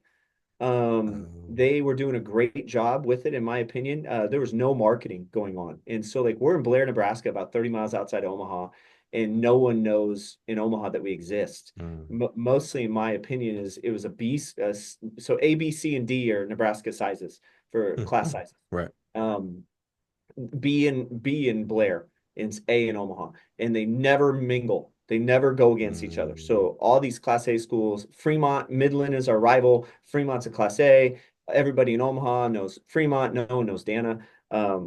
So these guys take over. They put these billboards and radio spots up, and all of a sudden it is going to be. I think they had like a class of 300 coming in or something. It's crazy. And then HLN, I don't HLC, the Learning Commission says, no, we're not going to do it. We're not going to validate's not the right word. I can't think of the right word. Anyway, Mm. they say no. And it Wow. was a political thing, from my understanding, where like the government was not having there was the schools like Phoenix and stuff like that were taking advantage of federal funds. Hmm. And so the HLC looks and goes, hey, we shut this down. The government will look at us in a good way. We Hmm. put all our money into getting as much debt away as possible so these four people could take over. Like it was like a per, the head of the Department of Education for Reagan. There was a military guy that was going to start overseas stuff, Wow. business wise. There's a graphic lady from USC. I can't remember the fourth, but a good group of people. And it just and then that was it. Wow. I'm at Missouri Valley, at a softball game, getting ready to watch one of the girls I had signed, and another girl that I had signed was there with me to watch her. And I get the call, and like I have to tell those two, Oh, and wow. Yeah. yeah, it was just brutal. It's brutal. And my wife at the time, she's a Dana grad, and Oh, her wow. brother played football there, and it was kind of it was surreal. And then I call everyone, and I spend the next weeks trying to find homes for all those Mm. kids and closure and all that stuff, and then find a job because I want to Yeah. coach. And we're randomly just hanging out at one of the apartments with the guys, just trying to put some closure to it. And the kid was like, "Hey, my high school coach said that UNO's open." I was like, like, what do you mean? Like, I know the guy that's there. He's like, no, he left. I was like, what do you mean he left? Like, okay. And so I call Steve Smith up, who's the track coach, and I was like, hey, like, what's going on? Like I teach in Omaha. I want to keep coaching college, and he's like, well, I don't want to coach the distance kids, so please come over and babysit them, Wow. essentially. And I was like, fine, whatever. I mean, yeah, I didn't really care if I'm very, very lucky in my journey in regards to the money part of it. I didn't need, I was teaching, I was full time. I Right. had the finances there. Right. The coaching part actually is why the coaching part is what helped me get my loans paid off earlier because I used all that to pay that off. And Right. I got in UNO. We didn't have a full team, and they're D2 at the time. Really good wrestling program. Football's still there, and they Steve has these two girls there, Anya Poots and Katerina, and Katerina's from Russia, Anya's from Slovenia. It's first experience with international kids, really. Dana was very against international. My coach was. We grew up the my freshman year, the winner of national cross country was 29-year-old Kenyan, and then my sophomore year, or no, it was 30 and then 20, 30-year-old Kenyan, and then 29-year-old Kenyan, Mhm. and we were very against that. And then actually I had this kid move into West Side, sorry, sidebar. Mhm. And he is a prisoner of war. He's a lost boy of Sudan. Oh, He was wow. chained to a tree for a long period of time to protect the camp, to watch the camp for lions. Garang. Garang was his name. And that's my first experience of being around that. And Garang ended up he ended up running D2 college at Wayne Oh, State. nice. Awesome. And so anyway, back up. So Anya and Katerina, and we go through the cross season. We don't have a full team, but we've got to run a conference team. Steve's like, we got to run a conference team. It's got to happen. It's got to happen. I don't know, sponsorship or whatever. And so he makes Anya and Katerina run conference cross country. There are 800 kids. Anya started as Okay. a sprinter, and then KK ran it. She's a 400 kid on their 4x4 Hmm. to give us a full squat. Mhm. And because I got there, I got the job in like August 1. Right. Yeah. No, no recruiting. Yeah. No, and I didn't even know what to say to them. Like Steve is there. He's like, just finish. They're freak athletes. Anya had just been named the D2 athlete of the year. Oh, wow. She was like a 203 800. Oh, dude. Okay. Yeah, yeah, yeah. This isn't just a random Yeah. kid. Yeah. Yeah. The girl, Katerina, had ran, I think it was like 412 in the 1500. Oh, yeah. She was like a U23 Russian champion. Unreal nuts. Yeah. And so you go out in like 3:15 first K. It's a 6K. And I'm like, what are we doing? We didn't go finish, coach. And they get third and fifth. Or no, it was fifth and seventh. They get fifth and Wow. seventh. And I'm like, what in the heck is going on? And Steve makes them run regionals. So we go to regionals. I don't see them because they train with him. And I'm teaching. I'm not there full time. We get to the start line. I just look at him. I go, listen, I know you don't want to be here. All I ask is just if you start a little bit slower, you'll like your life a lot more. They get third and fifth and qualify for D2 cross nationals. Dude. So I fly down to Louisville. We're in the backseat of a car 20 minutes before the start line. It's snowing. Hmm. Anya's crying. Katerina has no idea what's going on. And I'm like just convincing him to get out the car to get on the line. They don't run well, which is not surprising. And that was my introduction to UNO and D2 Wow. cross and we went into the year two and we built and then I think it was year two. UNO When just when do you does is UNO, is there a time at UNO or maybe it's later after that that you become full time? Like, are you still nope. teaching? Yeah, I'm is that still right? teaching, Wow.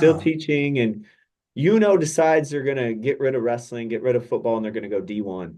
Oh, And so they let go Steve and Chris Richardson takes over. We go D1 where we can't compete, nationally for 4 years. And oh, um, right.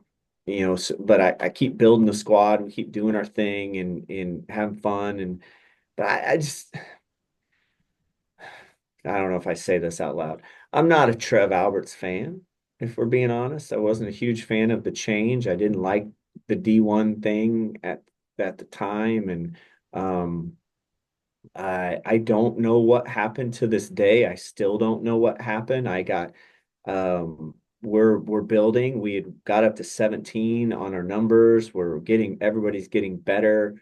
I don't know if I just couldn't be there full time or what the problem was, but I got called in. I got called from the head track coach. He said, "Hey, you need to go to HR." Hmm. I go to HR. HR says we're going in a different direction, and that's it. And I was like, no Wow. explanation, going in a different direction. So nothing, going in a different direction. Took about 60 seconds, and I'm out. And the head track coach never calls me. My volunteer assistant never calls me. No one ever communicates with me. Wow. I ask a meeting with Trev and Mike Kemp, and Trev says, "Hey, you're just too nice. You're just too nice." Those were the only words that What? came out of that meeting um, and that was it. Wow. And I took a semester or a year off. Are you? I'm always interested. First of all, I appreciate your openness and authenticity with being fired. Let's just Yep, call I was a fired. spade, right? Yep, I appreciate that because, like, I'm reminded of we had Karen Dennis, now retired from the Ohio State University, and when she was going from UNLV to Ohio State, I thought I was asking a pretty softball. This is early. I think she might be guessed like number 50 or 70. We're on 300, so this is years ago, right? And I said, I thought a pretty softball question, like, oh, so why'd you go from UNLV to Ohio State, right? I'm like, who wouldn't, right? It's Big Ten. She was from Michigan, yep, so it's back home, all this kind of stuff. And she goes, well, Mike, I was fired. And I remember just being floored, like, whoa, like, you're going through the process, but this process here, Mark, you get to tell the story, your story, how you want. There was no coaching before this or anything like that. Like you can say you were fired or not, right? yep, And I asked her, I was like, hey, so Karen, like, you didn't have to say that. You could have just said, "Oh, I went to Ohio State, Mike. What do you think?" And I was like, "Why did you say that?" And she goes, "Well, it's important for people to know that bad things can happen to you within or without your control, and you can still grow on." So when I hear this, Mark, I almost called you Dana because I'm looking at your keyboard. uh, When I hear this, Mark, it's important for me, I think, to kind of double click in when someone is being open to being vulnerable like this, because I think it is important. I think there are people who do get fired for their for their reasons and not for the reasons, if that makes sense. If you do something bad and you get fired, it's like, well, okay, well, it was just a matter of time before I got caught, I guess, or whatever. Dana closing down was something that it wasn't your fault, but you had negative things happen to you, and so you had to figure it out. Here is you're being too nice, what a cop out, by the way. It's not even I don't even know what it is. I mean, it's just bad leadership, honestly, is what I hear when I hear that as the story. So how do here's two major setbacks within a fairly short amount of time. Your alma mater, that adds to it emotionally. Your alma mater shuts down. You go to Nebraska, Omaha. You get fired for weird reasons. Like no one's talking to you. I mean, it's very exclusionary. How do you mentally deal? Like, was there any thought of like, man, maybe this just isn't for me? Maybe I'm supposed to just be a friggin' art teacher. Let me get out of this part of the profession, this coaching, track and field stuff. it was hard. I was angry for a very long time. Um, I am better with Chris and Cliff. I still don't talk to Chris. I talk to Cliff every once in a while. Cliff, my volunteer of 5 years, is now the head coach and director of UNO. He took my job when I got fired, and I was extremely angry for a long time. And probably just this year, last year and a half, is probably the most words I've probably spoke to him. Um, and I don't know, and it kind of leaves something with you, because now it wasn't a thing before that, right? And Mm-hmm. now it's a thing. So I always double, kind of overthink things now, Mm-hmm. probably. I was just angry, and I took a year and I volunteered with one of my college teammates at Omaha South High School, and just taught and just trying to figure out what I was going to do next. And Yeah. at that point, I knew I think I really wanted to coach full time. and I needed to figure out how that was going to happen. So this didn't Um, persuade you. I'm not hearing I'm not hearing like doubts that I'm really supposed to be a track coach.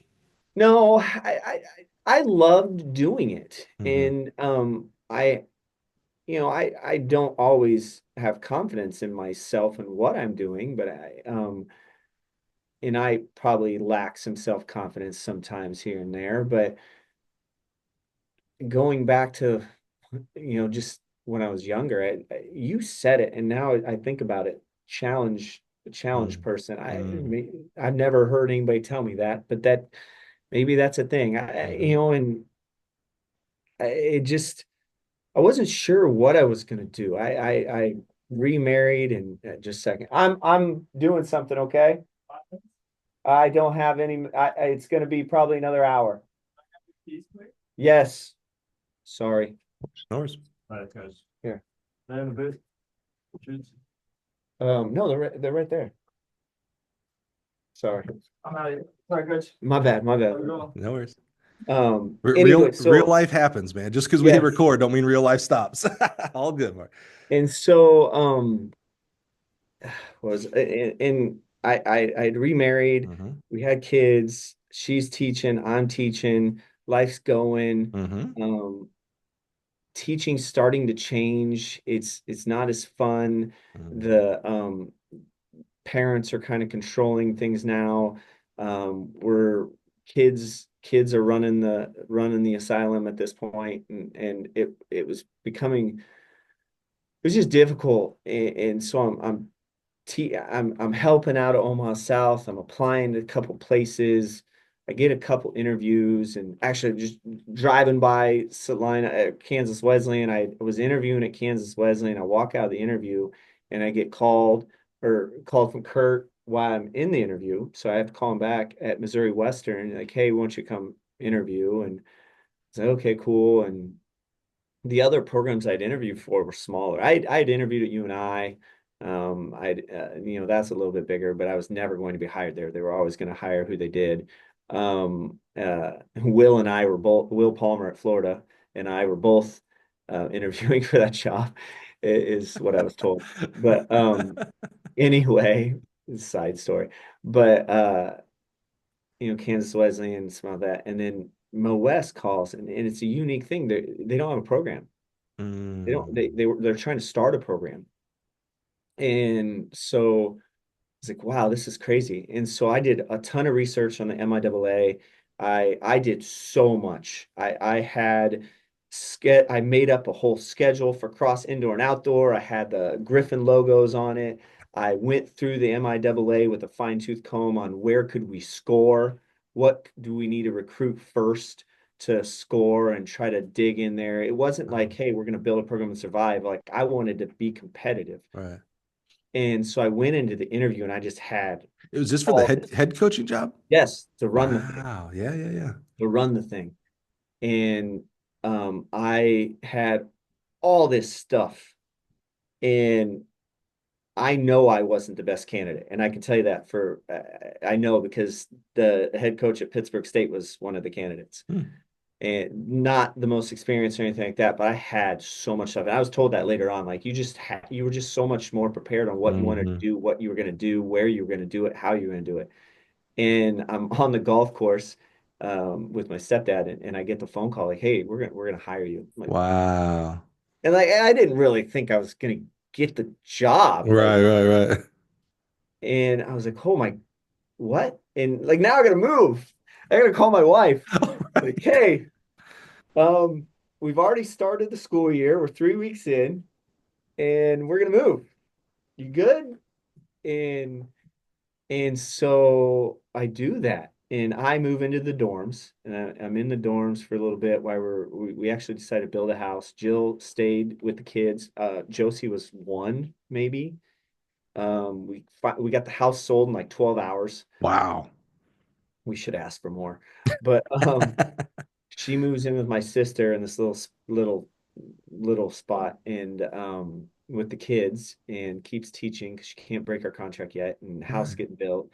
I hire an assistant, and he leaves St. Greg's in Oklahoma, which actually closed like a year later. It's wild. Mm. Which one of my Dana guys that told me about the UNO job was the coach there when it closed. Oh, jeez. Wild Yeah. tree. But and we live in a Drury Inn right off the interstate there in St. Joe for a month while the house was finishing. Wow. And we started a program. And I signed him and I signed it was like 87 kids in the Wha- first year. Holy. The things I did, we didn't have to coach the first year. Right, right, right. And the whole first semester, I'm there by myself because he didn't come until second. Yeah, And good like point. I Yeah. remember one road trip, so I drove to Omaha first, saw some kids, and then drove from Omaha to Kearney to catch the Nebraska State meet because I Right. want to see my family too on the way through. I'd do Right. that. I had a lot of Nebraska kids there because I planned some trips that way, but Right. and then I went from Kearney to a district in Kansas and caught a high school meet in Kansas. And then I went from there to Allen County and caught some JUCO kids there, watched their last practice, and then got a migraine actually, and then drove back to Missouri Western. And whoa, time Wow. out. Sorry. I went to Southeast Polk before I went back to Omaha. So I went to Des Moines and caught a 400 hurdler there and then did the full circle. It was like 1,400 mile Dude. something like that.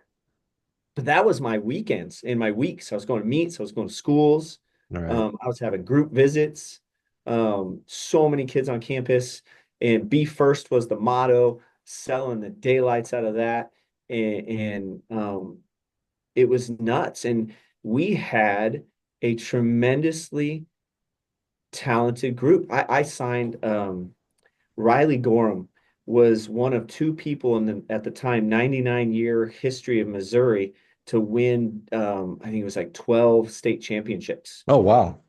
And he was a small school kid, but he had won everything. We had signed What makes a kid, talk about that kid for a second. What makes a kid like that, old, very successful, whether it's small school or big school, it doesn't matter. You get notoriety for winning 12 titles, right? Things like that. Why would a kid like that choose a new program over? He had to have other interests from other programs, big or small, it doesn't matter. But there's an unknown with Mo West right there, right? You've never had a program. At least the other guys I know, they got something. so this is going to be an arrogant answer. My energy was nuts that year. Yeah, that It plays was into it. nuts. Yeah. And we sold the Be First thing and the teammates. And as we started to get a couple others, I just did a really good job of like, hey, you're gonna have these teammates, you're gonna have this, we're gonna do this, we're gonna do that, and it's gonna be the first. And like when you have your kids 20 years from now, you're gonna be able to come back here with your head held high and go, hey, I started this thing. I did this. And we just I think I did a really I, good job of I, that. I think that's important, and I get what you're saying. How it can sound arrogant. You're a humble person, so I get why you would say you'd precursor that. But I think that is important. Like I wonder about these things when we talk about good recruiters, or no one ever says a bad recruiter, but there are people who are labeled good recruiters and things like that. And we also see where a program, whether they're successful or not, when they get new coaching staffs, a lot of times, at least this could be just anecdotal evidence, but a surgence of new recruits and things Absolutely. come in, and I do wonder. Like it actually makes me think of like someone on the football world, like Nick Saban. Like he was at Alabama for whatever it was, 10, 15, 20 years, and it's like and won a lot, and I'm always like, wow, like to have that. The energy you're talking about, he had to have had that and imparted into his staff every year to keep winning. Like winning's hard, right? So to keep winning is harder, and it's easy to like think, well, I built a machine now. I don't have to do 1,400-mile round trips anymore because I built this thing and it attracts more people, and I still got to work, but I don't have to maybe hustle. Yeah. So it is interesting, like when a new program like you're describing here at MOS, it's like, okay, well, what did you do differently? And I think that's an important lesson for someone who's at their 10th year at their school right now, going, you know what?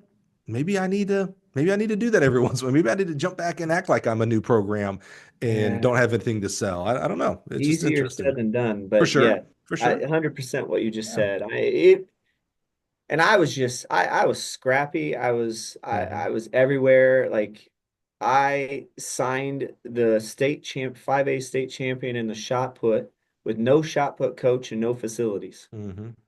And now he's the shot put now he's the throws coach in Missouri Western. Oh, nice. But he's a local kid, and I kept him there. And we the school there was a school that closed down. I got their triple jumper from there. He actually was an All-American very first year. Mo West was open. Phil and his girlfriend came with him. Now they're married, got a baby. And that Mhm. kid I was telling you about, Riley, he married a girl that I brought on. Nice. They're living great now and Yeah. together. And it was just wild. But I make it sound like it was everything, but it was crazy rough. Yeah. Because so March rolls around, it was March, I think. We go into Cody and I go in Ingold, who's the director there now. We walk into this meeting, and it's the AD and all the support people, the trainers, the SID, the support people. Mhm. And he's like, hey, and at this point, I think we had like 60 maybe or something like that. It was starting to get a little out of hand, and the president wanted to fill dorms. The AD wanted to, just keep going, keep going, keep going. I was like, okay. And we're in this meeting, and he's like, what are we going to do to support Mark? This is what's going on. This is about what's about to happen. What are we going to do to support these guys in doing this? And everybody in the room just looked out for themselves, and they just wanted more people. They wanted more Mhm. people to be hired, more people to be hired. Right. That's all the only way we can handle it. Mhm. Kurt looks at them and goes, well, listen, Kurt looks at them and then looks at me and asks me and Cody to leave. Hmm. So we leave. I find out later that Kurt basically looks at all of them and goes, listen, that's not going to happen. Mhm. You're going to find a way to support him, or you're going to find a new job. And so that happens. Mhm. So we keep going, we keep going, we keep going. Kurt takes a different job Hmm. and goes to Tennessee Martin. He wants to coach, he wants to be D1 AD. He's still there. And I quickly find out he was the only person that wanted track and field. Mhm. No one else wanted it there. So we get all the kids there, and no one wants us anywhere. It was an uphill battle at every single turn. Yeah, you're a nuisance. Yep. Nuisance. And that is where I first learned, truly learned how rough freshman year was Mhm. for kids. We had 87, and 70 of them were freshmen. And it was crazy. Mhm.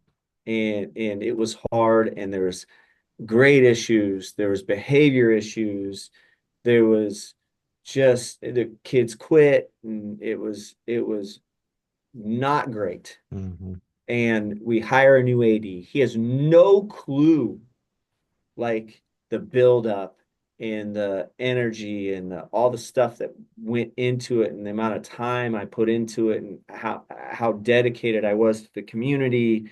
And because I was full force in the community too. Right. Um, and the year comes to end. We go to indoor nationals. Phil gets All American, unreal first year. Hmm. Cross went okay. Our women were top half in the region. Caitlin, who was the 10K national champion in JUCO, does well. Just almost qualifies, and she was third at MIAA's first year program. Kip Javerin, who is fairly annoyed with me with recruiting, because I'm basically Sure. ripping Yeah. him up on the recruiting trail. Yep. And such an awesome friendship from that too. By the way, Kip and I are still close. Good I dude. love that guy. Yep. Just got to talk to him this last weekend. Anyway, it's Victor too at Lincoln. I Hmm. really like Victor. And Yep. uh, anyway, we go to outdoor. I my jumps coach can't come. I forget why. Why couldn't he be there? Oh my goodness. I can't remember why he couldn't be there. And Phil's there. Phil's old. He's a fifth year senior. I had a friend, LaRon, that was coaching D2 at the time. Him and I worked it out. He helped us get it done, and our SID's there. I get back and I get pulled into the office, and here's a paper. You can resign or we'll fire you. Dude. And I'm like, what the heck? And I don't tell this story ever. I just say new AD wanted his own person. Yeah, It's yeah, just simpler to say. yeah, yeah. And I go with that route. But he at the time, I don't believe it's true. I don't really know what the story is. No one ever told me, but your GPA is rough, your behavior is rough, and your retention rate's rough, which By is the way, all. in the breath before that, different AD obviously, but still was, hey, go get a bunch of people Yep. no matter what. Yeah, yeah, yeah, yeah. Right. Yeah, yeah, yeah. And in all reality, GPA was rough. Well, yeah, no, no, I almost cussed. No, duh. Mhm. With 70 freshmen. What do you Right. think it's going to be? Right. And retention rate, well, yeah, it looks rough. With 70 freshmen, every program has the same percentage of kids leaving. Right. We were below the percentage, the national average, but it Mm. looked worse because all these freshmen. Right. And then behavior, well, yeah, they're freshmen. I mean, Yeah. and and so I signed the resignation thing. Looking back, I kind of wish I wouldn't have, just to force him to say Hmm. something, because it wouldn't have been true. Um, and that was crushing because we had built a house. This was going to Oh, be right. lifelong. This was going to be kind of I don't know if coaches say these things, but kind of legacy type thing. Like, Hmm. this is where I was going to grow up and be and do, and kids were involved in the community and do this. And my best friend is my assistant coach, and all of that. And wow. Hmm. And it took a couple of days for that to soak in, and what I fought it. I fought it tooth and nail. I had one of the bigger donors is sort of my person, Hmm. and he he we tried, but it just wasn't going to work. And he ended up, long short story, he ended up pulling one of his major donations to the athletic department. Wow. Yeah, and so it was messy and stupid, and so now I had to figure out my life. Yeah. What am I gonna do? Because I don't have teaching You, anymore. you have a lot of back to square ones. Like I think about the Yeah, injuries, that was back to square one. UNO, and now here again. Your own personal life. Get a divorce, that's back to square one. What yep. do you do? Again, challenge fighter. What do you do? And again, I would be like no judgment if you're like, you know what, Mike. And then I was like, F coaching. I'm just gonna go. I know teaching has its own issues, but at least I'll go do that. At least I can play around with the pottery or something. I don't know. But I you don't. Spoiler alert, you don't. Yeah, and I don't know. And so I started applying because I needed to. I needed a job. Yeah, right. I had two kids, and my wife's teaching, and we get this house and Oh man. figure out what I'm gonna do and how I'm gonna do it, and just start applying. And that was a blur. And I thought I'd build up enough stuff to kind of get some things rolling. Hmm. And it didn't really grow into anything. And then Emmett, is not at Western. I apply for the head job, and I don't get that. And I apply for the assistant job.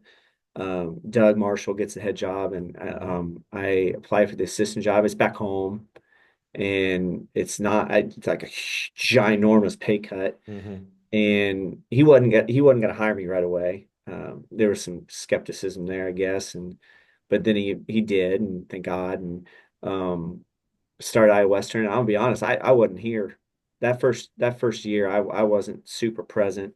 I Hmm. was still really very much crushed, and wife is not here, and kids are not here because she got to finish out a Yeah. contract there. We got to get house sold. I'm living in the dorms again, and yeah, and then we get back here, and we're not living in CB. We got a rental that we've got in Omaha, and then we finally get a house. And just kind of, there's no program. We have four distance guys and one girl.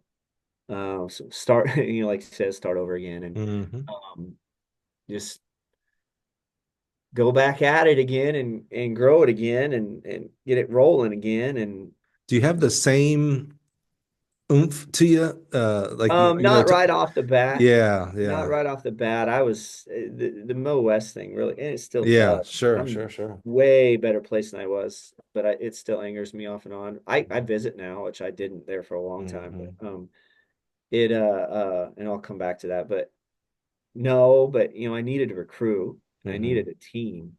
And so I started having group visits again and Hmm. got some kids in here and got some energy going again and just trying to build some stuff. I didn't really know much about JUCO except I had JUCO kids from Iowa Central. Right. I had recruited a lot from Iowa Central and had some JUCO kids there and some others from that region, our region. And it yeah, I just built it. And through that understood something I didn't know, which is it comes back to we'll go into the recruiting part later, but like I used to think that kind of full circle with the freshman thing at Mo West. I Hmm. used to think that the kids that I had from junior college from D were successful because D and I had a same type of coaching background, like training and stuff. And now I don't believe that as much. It was freshman year is hard and it's chaotic. It's tough. It's story after story of ups and downs Hmm. and difficulties. And that's why the transfer portal is a whole nother conversation, but why the transfer portal is so crazy. Hmm. And um, but somewhere in that, like halfway through sophomore year-ish, this maturity takes place and they get to graduate and leave that chaos and that background and that environment and that the stuff that happened behind Hmm. and go to that next school with this new sense of energy, but a new outlook, a new maturity, a new set of ears that are actually going to listen with real real thought Hmm. and they just take off and that is now looking back at all the IC kids that ran for me is the background. Yeah. And I see it now with my kids where kids go into all these different programs and they're being so successful and that is it's why junior college is so awesome. Yeah. It's why the transfer portal is a mess. It's why grad transfers and these older kids going to these programs are doing so well. Mm. I wish I could figure out a way to bottle it and say it the right way. Yeah. But yeah, and so I got off topic. But so then I just grew at Iowa Western and tried to find my way again and then Doug took a job at North Texas and I got the director job. You know, And it's funny. I invited Doug onto the podcast to talk about Iowa Western. And literally in between when he said, "Yeah, let's do it," and then we had it scheduled, he took the job at North Texas. So literally got to I was his first interview as the North Texas head coach, and he hadn't been oh there for wow. like a day. So Wow. just interesting having Doug on and seeing that. So we learned a lot about Iowa Western through Doug because he didn't know anything about North Texas except for Yeah. that he was Oh, the for new head sure. coach. Yeah. So how do you like when you're describing that Mo West experience of like, all right, 1,400 miles, we got nobody, so it's going to be 99% freshmen.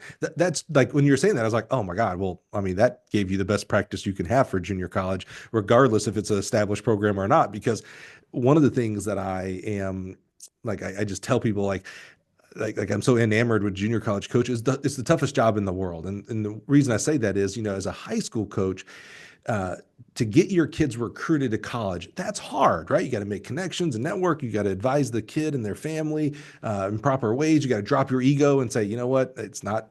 I'm not choosing the school, so whether they pick Power Four or junior college, it's what's best for the kid. That's super hard. When you're a 4-year school, and you're recruiting athletes to your program, that's super hard. You got to convince these kids have a lot of choices out there, and you got to convince them that you and this school is the right place. That's so hard. You're doing both as a junior college coach, both of those jobs all day, every day, every year. You are constantly trying to get freshmen onto your team from high Yeah. school and other places. And at the same time, you're trying to find homes for your sophomores to go to continue on. No one has that. You've got the hardest part of both jobs every day. Oh, and by the way, you're still coaching. You're still trying to actually Yeah. help them get better Trying. on the track and on the cross country course. So, do you think? So, as you were telling that Mo West story, I was like, oh my God, well, that's I mean, what I mean, I would have probably hired you just for that. It's like, well, you already did the job. You just did it at a 4-year school. Now just do it at a 2-year school. Did you learn things? Were there some things at Iowa Western that were, I'm going to say, easier, meaning, okay, I've had some practice at this of recruiting a bunch of freshmen because of those that experience at Mo West and maybe other places, or was it still because junior college is different? Was it still kind of starting from scratch, learning that system? Um, I mean, at that point, I had mass recruited basically everywhere I'd been. Right. Like even with UNO, because we were rebuilding the program, but it was only girls. They didn't have guys at UNO. It was only girls. Mm-hmm. Um, it was still a little bit of mass recruiting at the beginning because no one really, it had not really been a program that was known really. And Dana was NAIA and Mo West were starting and it's almost mass recruiting to a sense here. I mean, it is here because you got to find the kids that want to go to junior college. Mm-hmm. Um, and so I, at the beginning, yeah, because like I took a lot of the group visits and the in-person visits that I made at Mo West, I felt like that's really got to be the way you go Mm-hmm. to really make things work. Because you got to build, especially on the distance side, you got to build the family part, and that experience part's big, I think. And that's probably something right now I don't do enough of. There's too much going on. Like Yeah. you said, trying to coach still too. I need to get out to the schools. The school visits I think were very important when I was at Mo West. Um, I just don't. I finding the time for it now is tough. Yeah. But I don't know if that answered that Yeah. question Yeah. Yeah. Yeah. much a little bit. So how have you, Doug was there and you guys continue to improve the program. How have you, what are some of the, like someone's right now is listening in their first, second, third year of coaching and they say, oh man, look what Iowa Western's done. You guys done a good job. What's been the secret sauce? What have you done? I mean, because let's think about it. You have a lot against you from the outside looking in. One, you're a junior college. It's automatic, air quotes, no one wants to go to junior college, right? Two, you're in Iowa. Not a populous state. You're butted up against Nebraska, another non-populous state. You're in Western Iowa. You're not even like in the Des Moines area for crying out loud. You're way out there. So you got a lot going against you. So what have you done? How have you? What's the magic sauce that you're doing, Mark? Because you guys are successful. How are you attracting good kids and really athletic kids to your program? Well, I mean, our I feel like I say it so much, but like our campus is just different. Mm-hmm. The way we do things here is different. We're not in the middle of nowhere either. Like Council Bluffs and Omaha metro area, we're 25 minutes away from just about anything that you would want or need, minus your local things. Mm-hmm. But we function as an athletic department at such a high level. Mm-hmm. I mean, this year alone, football got second. They were in their fourth final. Women's soccer was in the final four, and if they would have won, that would have been three straight titles. Men's soccer won.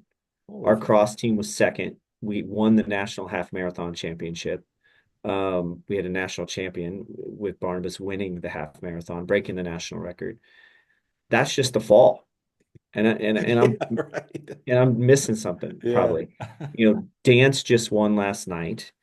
Cheer won a world university title. One of them, I don't even know the difference between the two. There's so many different group things they Sure, sure. do, but they won again. Um, I'm sure bowling won. Yeah, bowling won on the men's side. We won indoor on the women's side, got third on the men's side. Mhm. Shotgun sports won.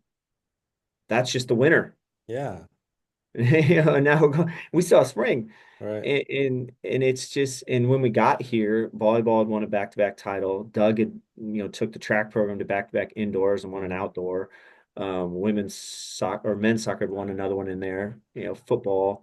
It's we do things different in that aspect. We really, our AD and our president loves sports. He wants to Mhm. win the Director and Attica Cup. Like he Mhm. wants to win it. And he recognizes, and this is very rare, by the way, he recognizes track and field and cross country as six sports. Yeah. Oh, wow. Yeah, which is rare. Yeah. But it's easy to recognize because we're six scoring sports for the Mhm. Natica Mhm. and the Directors Cup stuff because they score five on each side. And so that part's important. But and then you look at just what is put into this campus. Baseball field and softball field are redone. They're artificial turf. They just put in a soccer football complex that's artificial, just huge area. They put when Doug was here, they were finishing up the wellness center, which is a two-tier recreation center that's it's like two-tier athletic weight room equipment, treadmills, all that. There's six hard courts, and then there's a 70-yard indoor football field in there. Dude. And then you got the suite, you got three different styles of dorms, you got a really nice cafeteria area. Like it's when I was growing up in the area, there's probably five buildings on this campus in the late 90s. Late 90s. And now there's probably 20 some buildings, 24, 25 buildings on here. So they're not very old either Wait, in comparison. I got this right. You're a junior college, right? Like Yeah, we're junior this college. does not sound like a Nope. 2 year We school in the have middle we of have better nowhere. yep, we have better facilities Wow. than a lot of Yeah. four-year campuses. Holy cow. The football locker rooms are D1 locker rooms. The soccer locker rooms, which are right next to my office, they got the wood, oak Yeah. frame Yeah. stuff, and and the track's next. Our track needs to be redone. It is older, and our AD recognizes that, and there's it was talk of this summer, and we're going to move it to next summer that we're going to redo the outdoor track, and it's going to be blue and black. It's going to be so sweet. Nice. Um, but now there's actually talk of going to the same space and putting a dome, putting a bubble over it, and doing 300-meter indoor instead. We won't have an outdoor track, but there'll be more growth and more things that we can do Right. with that indoor track, Wow. financially and having meets and doing different things like that. Um, and if built right, maybe they host national wrestling here, at the Mid-America Center. And, Wow. um, it's, and that's just it's I'm lucky and blessed. Yeah. I don't I'm not going to sit here and say I live the same JUCO lifestyle as some other people. Mm. We're very lucky. Yeah. I'm very blessed, to what we have and where we're at. And I'm 3.5 miles away from a crushed limestone trail that goes 80 miles Nice. as well. And we got a cross course on campus, and we go to all the different meets too. I mean, we're going to Nebraska, we're going to Iowa, we're going to Iowa State, we're going to Northwest Missouri, we're going to Washburn, South Dakota State. Wow. We're flying out to California tomorrow, with some kids to Brian Clay. Now that's a Yeah. special thing. We don't do Mm. that all the time, Yeah. Yeah. and whatnot. But Texas Relays, we were down there for a couple years in a row. We Yeah. travel too, and our administration supports it That's cool. and stuff. So So how many years now? What season is this for you at Iowa Western? I've been here 7. This is my third as the director. So 7 years. Things change regardless. Obviously athletes change, and maybe athletic trainers change. Change is constant. It's the only constant really that's out there. But here recently, things have really changed. Although I should say it, we think things have changed because very little actually comes down as like actual guidance and rules right now. The last we heard with junior colleges that now maybe a kid's 1 or 2 years at junior college isn't going to count against their NCAA. NIL has made its way into sports, things like that, recruiting, Power Four, etc. You certainly have plenty of Power Four kids as well as other divisions. What have you seen change? How are you adapting to this? Yeah. There's a lot going on. How are you continuing to be on the cutting edge so that your program stays successful and your athletes move on to other places where they can be successful? A lot of changes. Some similar things and some changes, like the international piece for me has grown. I didn't recruit international kids before I came here, so that piece has been completely different. And really in track and field, almost to be successful in the high level, you got to have a piece of piece of the Mhm. international somewhere in that international piece. Um, that's definitely changed and grown. COVID kind of shut it down maybe a little bit there, and then the Mhm. floodgates opened completely after as it's opened up after that. But the transfer portal thing is wild. The NLI thing is that's ooh, my soapbox on that, I guess. Everybody yelled and complained, oh, kids need to be paid, kids need to be paid, kids need to be paid. They were. They're getting free education, free food, cutting edge, all this stuff. Mhm. Oh, they still need to be paid, need to be paid. Now they're getting paid. Now look at the chaos that comes with that. Mhm. But the other day I just read the Tennessee kid wanted Mhm. more money, so he just can show up to practice. Mhm. Like, what are we doing? Mhm. It seems wild to But me. but is NIL affecting you on the And, junior college I think it probably, and maybe I the think it, recruiting side of it? Maybe yeah, I don't probably the know. recruiting side, Mhm. people look at it and like, hey, because I don't think anybody, as wild as it sounds, but not because kids, hey, I run 24 seconds, 200, I want to go to the Olympics. Those things happen, right? Well, Mhm. it's the same thing. Like, hey, I want to get paid. Are you Mhm. paying NLI money? I'm not doing what these schools are doing, but Right. like, you're not going to get that from there either. Right. And then you take that into this Vanderbilt thing, which is crazy. Mhm. It's crazy. How did this even happen? And Mhm. maybe I don't know the full story, but like I went to junior college and got better like I was supposed to and got on at Vanderbilt because I got better at junior college and now I can make money. So I need my years back. I didn't know. Mhm. I mean, that's the little gist of it that I understand, right? It doesn't make sense to you. This is not a debate. This is just a conversation. So when I heard that, I'm former junior college coach here, by the way, and former SEC coach. So I'm looking at all this and I'm like, oh, they are two different organizations.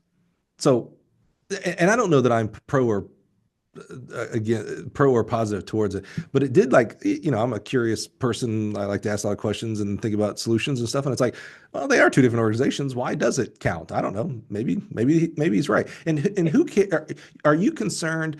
Because here's an argument I hear: oh, we're going to have 27-year-old football players and track and all that kind of stuff, and I'm like, well, we have that now. So what does that matter? Because you talk about being, this all kind of interplays, right? You talk about international recruiting, and there are plenty of people that will say, Mark, how dare you have, and I don't know if this is true or not, so I don't pay attention to how old people are that win these championships and stuff like that. Because again, for the main reason of it's not against the rules. So what do I care? As long as you're not breaking the rule, I don't care. So right now, the rule is you can't have a 29-year-old international kid who comes into freshman year, I mean, it doesn't even matter, junior college or 4 year, and win the national title. But Mark, this. There are people that wag their fingers and say, it's ruining sports, right? Same people, not the same people. There are also people who wag their fingers and say NIL's ruining sports. There's people that say the transfer portal wagging their finger. Everybody's got their own little, which ones they are wagging fingers and Yep. stuff like that. I'm cool with it all because I don't think it matters. You know what I'm Yeah. saying? Like, as long as the rules or say that I can go international and have a 27-year-old, or if they change the rule and say, hey, I can go to junior college and that doesn't count against, I still get 4 years or 5 years in the 4 year, then cool. Then figure it out. You're coaches. You have Yep. figured out all this crazy stuff throughout your entire careers. This is just the next quote unquote crazy stuff. Yeah. Um, I don't, first off, it benefits me if they do all that, That's true, right? which is great. But like I don't understand how it got here Mm. because that kid knows. He can say he didn't know, but he knew. Someone knew and someone told him. Sure, sure, sure, And, sure. and so, and that's how it's functioned forever. 4 years is 4 years. And now we've got all this like, hey, maybe 4 years shouldn't be 4 years thing. And fine, if that's what they're going to do, that's what they're going to do. We'll figure it out. You're right. Like we'll Mm. figure it out. But a lot of people don't know. They don't understand. Like you don't know how many kids I've talked to. They're like, hey, like, so I'm going to go there and I'm gonna have 4 years left, or, Yeah, I'm because like, no. it's not nothing's There is changed like right now, has it? my understanding is if you are exactly like the Vanderbilt kid, exactly like that, then you're getting another year. You're a senior that went to an NAI school or a JUCO, you can get another year. If you're a junior, no, for Oh. now. If you're a senior, Well, how do they, if they're letting it for seniors, how do they not? because you're the exact same situation as this kid. And they And haven't figured anything out yet. Because I don't think all this, I think there's still appeals and all the other stuff yeah, going on. Again, that's only the crazy. little bit of understanding I Yeah, yeah, know yeah, about yeah. it, Yeah. is that piece. Hmm. And so, but no one knows that. And no one, it seems like, because I'll talk to kids and they just think this, think that. And I'm like, hey, if someone's recruiting you, telling you that, they're lying. Oh, yeah, you got to They're deal lying with to you that. Sure. because that's not what it is. Hmm. And That's a I good think point. that's going on too. Yeah. And it just, and then to the age thing, I'll go back to my story about Garang at Westside. Hmm. It up until then, I would have been hardcore staunch against all of international stuff and all of the age stuff and everything like that. I would have been because of the way I was brought up. Hmm. But being around Garang and Hmm. understanding his background and what he went through and how important it was for him to be in America and be alive Right. had opened my eyes to it. And as I've grown and had different kids, and and seen and been around them and learned from them and understand what they've been through and why they're older and now here, I have a different feel on it. Hmm. But now I will say, yeah, like I just had this dilemma with a couple of friends. Like we have a kid that we're recruiting and he's older, and I'm just like, God, it's just the right thing. But you do kind of go into and go, hey, everybody else is doing it. Hmm. If I don't do it, I know where he's going and I'm going to have to run against him. Hmm. And Yeah, right. the Yeah. fact of the matter is, take Noe, the Arkansas girl. She's an Iowa kid, right? You know who I'm talking about? I think Uh, so. Peyton. I think it's Peyton, Is right? she a freshman? She may be a sophomore now. Is she the girl that won like the 3000 I think, yeah, SEC? yeah, yeah, Yeah, yeah, yeah, yeah, yeah, yeah, yeah, yeah. yeah, Came out of nowhere or something like that. yeah, Yeah, yeah, yeah, yeah, yeah. Yeah. yeah. I could start talking to her when she and her family when she was in eighth grade.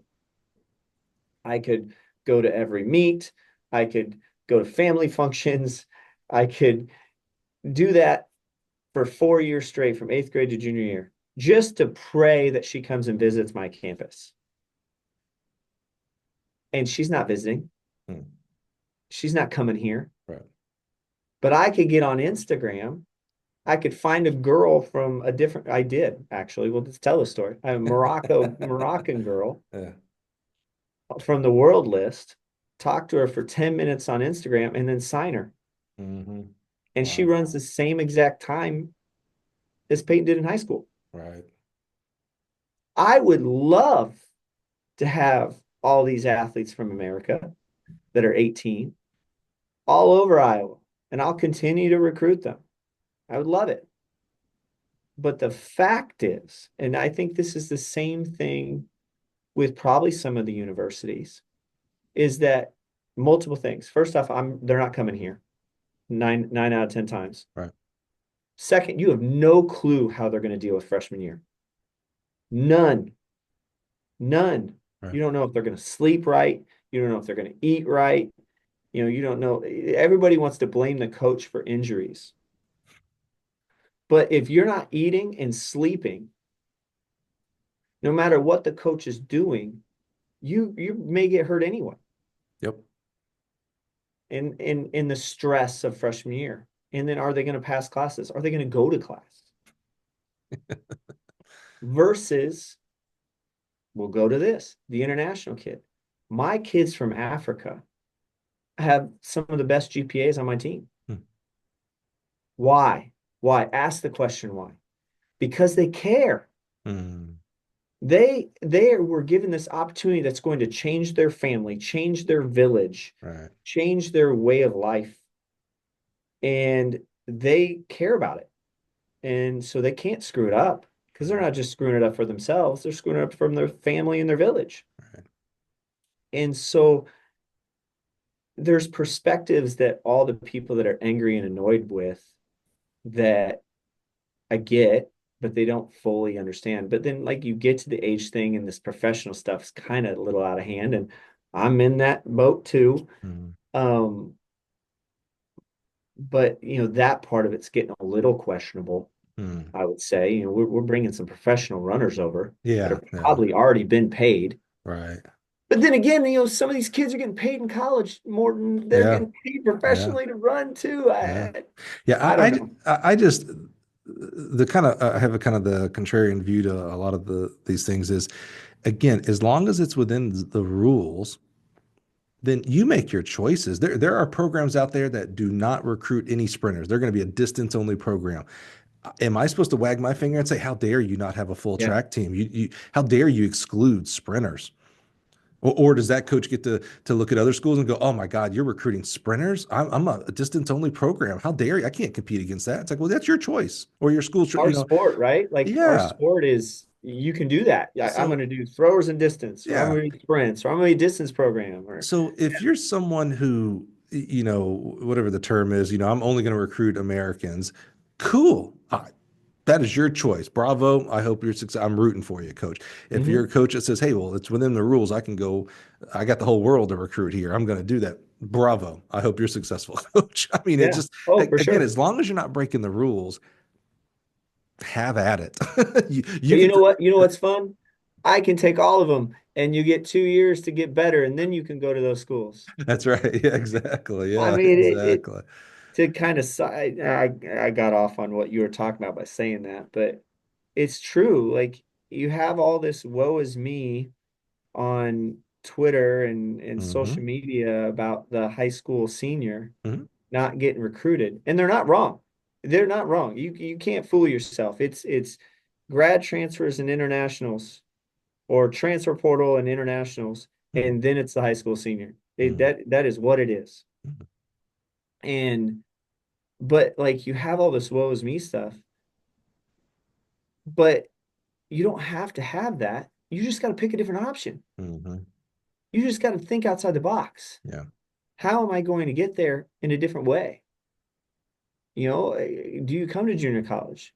Do you go to an extremely successful D2 program? Hmm. There are so with track specifically. There's so many ways to be successful. You don't Hmm. have to go to That's right. SEC to do That's right. that. That's right. We're going to Brian Clay, right? Where did he go to school? Yep. Right? Texas Like Azusa he's Pacific. Yep. NAIA. He was at Hmm. my NAIA national meet in Canada Hmm. when he won the Is multi. that right? Oh, that's cool. Yeah, Yeah. yeah. Nick Simmons, D3. Yeah. Yeah. You're talking two of the best male athletes in U.S. track and field history. Hmm. They didn't go D1. Right. They didn't go SEC. They didn't do any of that. And so, like, but the same, I try not to piss anybody off by saying what I want to say, but like these same people that are woe is me are also the same people that are not allowing their mind to open up to anything else. It's got to be D1. And if it's not D1, I'm just not even going to do it. Yeah. Yeah, we could have a long discussion on, a lot of coaches will, again, that wagging your finger at kids of the D1 or bus mentality. And then, there's no bigger fan of coaches than track coaches than this guy right here. So it's hard sometimes to say this, but there's plenty of coaches out there who have a D1 or bust mentality with their kid that are crying about, well, how come the D1s aren't recruiting my kids? And it's like, well, who cares? To your point, tons of great junior colleges, tons of great D2. Go look at the Olympics last year. Plenty of kids from D2, D3, NAIA junior college, not just D1 and not just Power Four. So, The record that was broken at at JUCO Nationals, Veronica Campbell Brown, oh yeah, VCB, yeah, her record was broken. yeah, Veronica Campbell Brown, one of the best to ever do it. Yep. JUCO.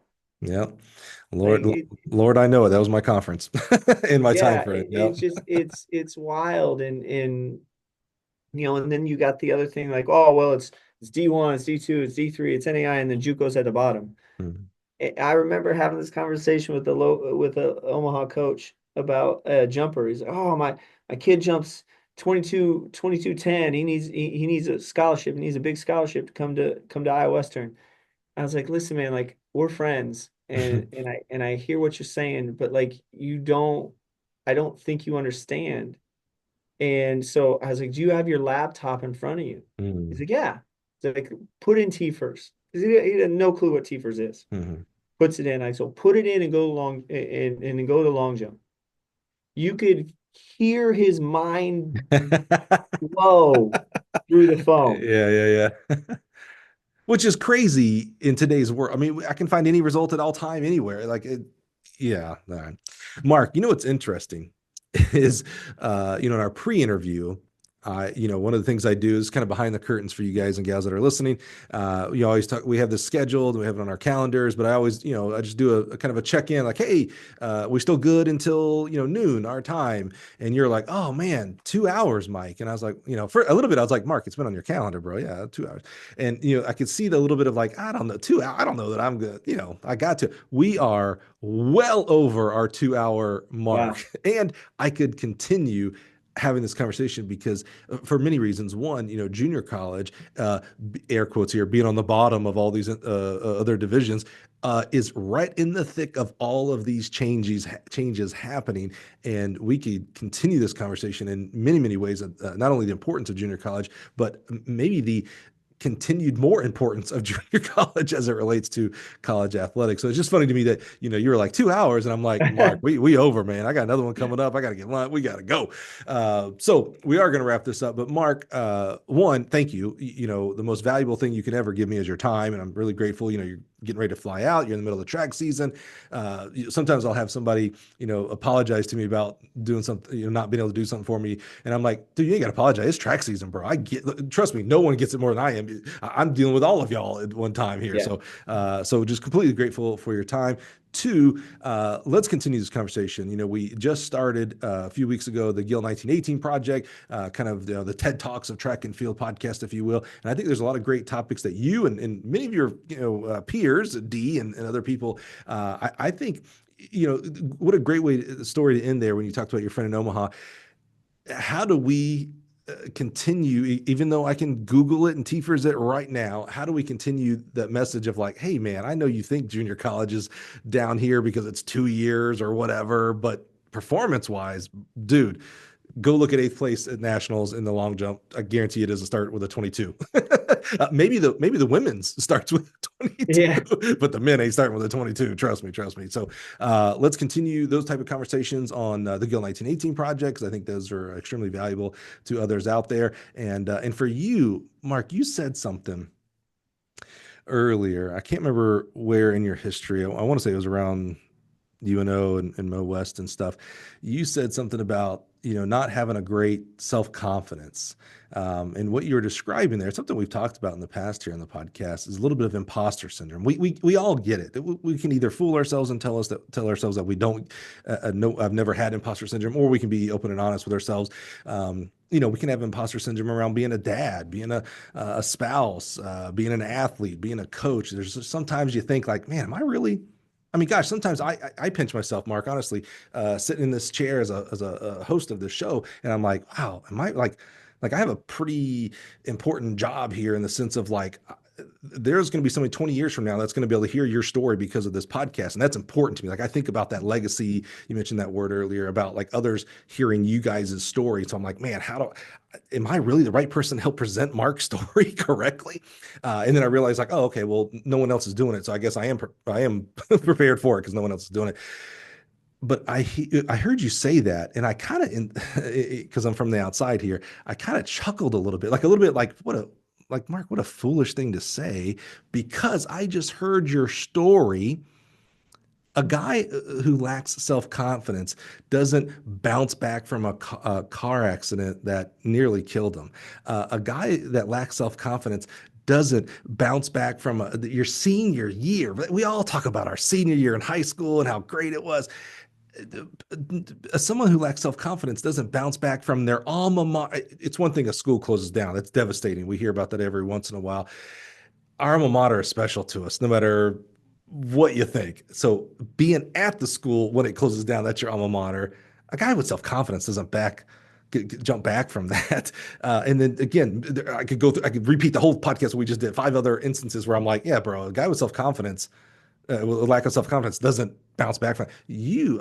I know internally you may struggle with that. I appreciate you again, you being so open and authentic, but dude, you are a warrior. I mean, I think Thank about you. it, and we don't get too much into personal lives when we talk about marriages and children and things that for maybe obvious reasons, but I don't really want to get into some personal lives here. Uh, but there's challenges there that you have overcome. There's challenges professionally you've overcome. There's challenges as a son that you've overcome in your family. And bro, I just, I kind of just, I push back on lack of self-confidence, bro. Be confident because you're a leader. These kids that are in your program need you. They're not, we're confused as adults. What do you think? And you know this. What do you think? 18, 19, first into college, first time in their family, probably going to college in some instances. How confused are they? Well, they need guys and gals like you and your coaching staff and other coaches in the junior college and other world to lead. And that should give you, that's what I want you to leave from today, of that confidence of like, man, you're a leader, you're a warrior, you're a challenger, and you are helping other people. Maybe some of the help you didn't have as an 18-year-old, you're helping other 18-year-olds to have that support system so they can go on and be awesome coaches and husbands and wives and business owners and teachers and clay artists, everything in between, man. So I just want to kind of speak that on you, man, that I know that we all struggle with. First of all, acknowledge that we all struggle with that. We all have some lack of self-confidence. But man, from the outside, brother, bro, I got all confidence in you, in what you do Thank you. professionally, and learning more personally about you as well. So I just want to kind Thank of you. leave you with that. Thank you. Guys, thank you so much. It's so comical to me again that Mark started off again before we hit record and was like 2 hours, and you guess what? By the way, very common.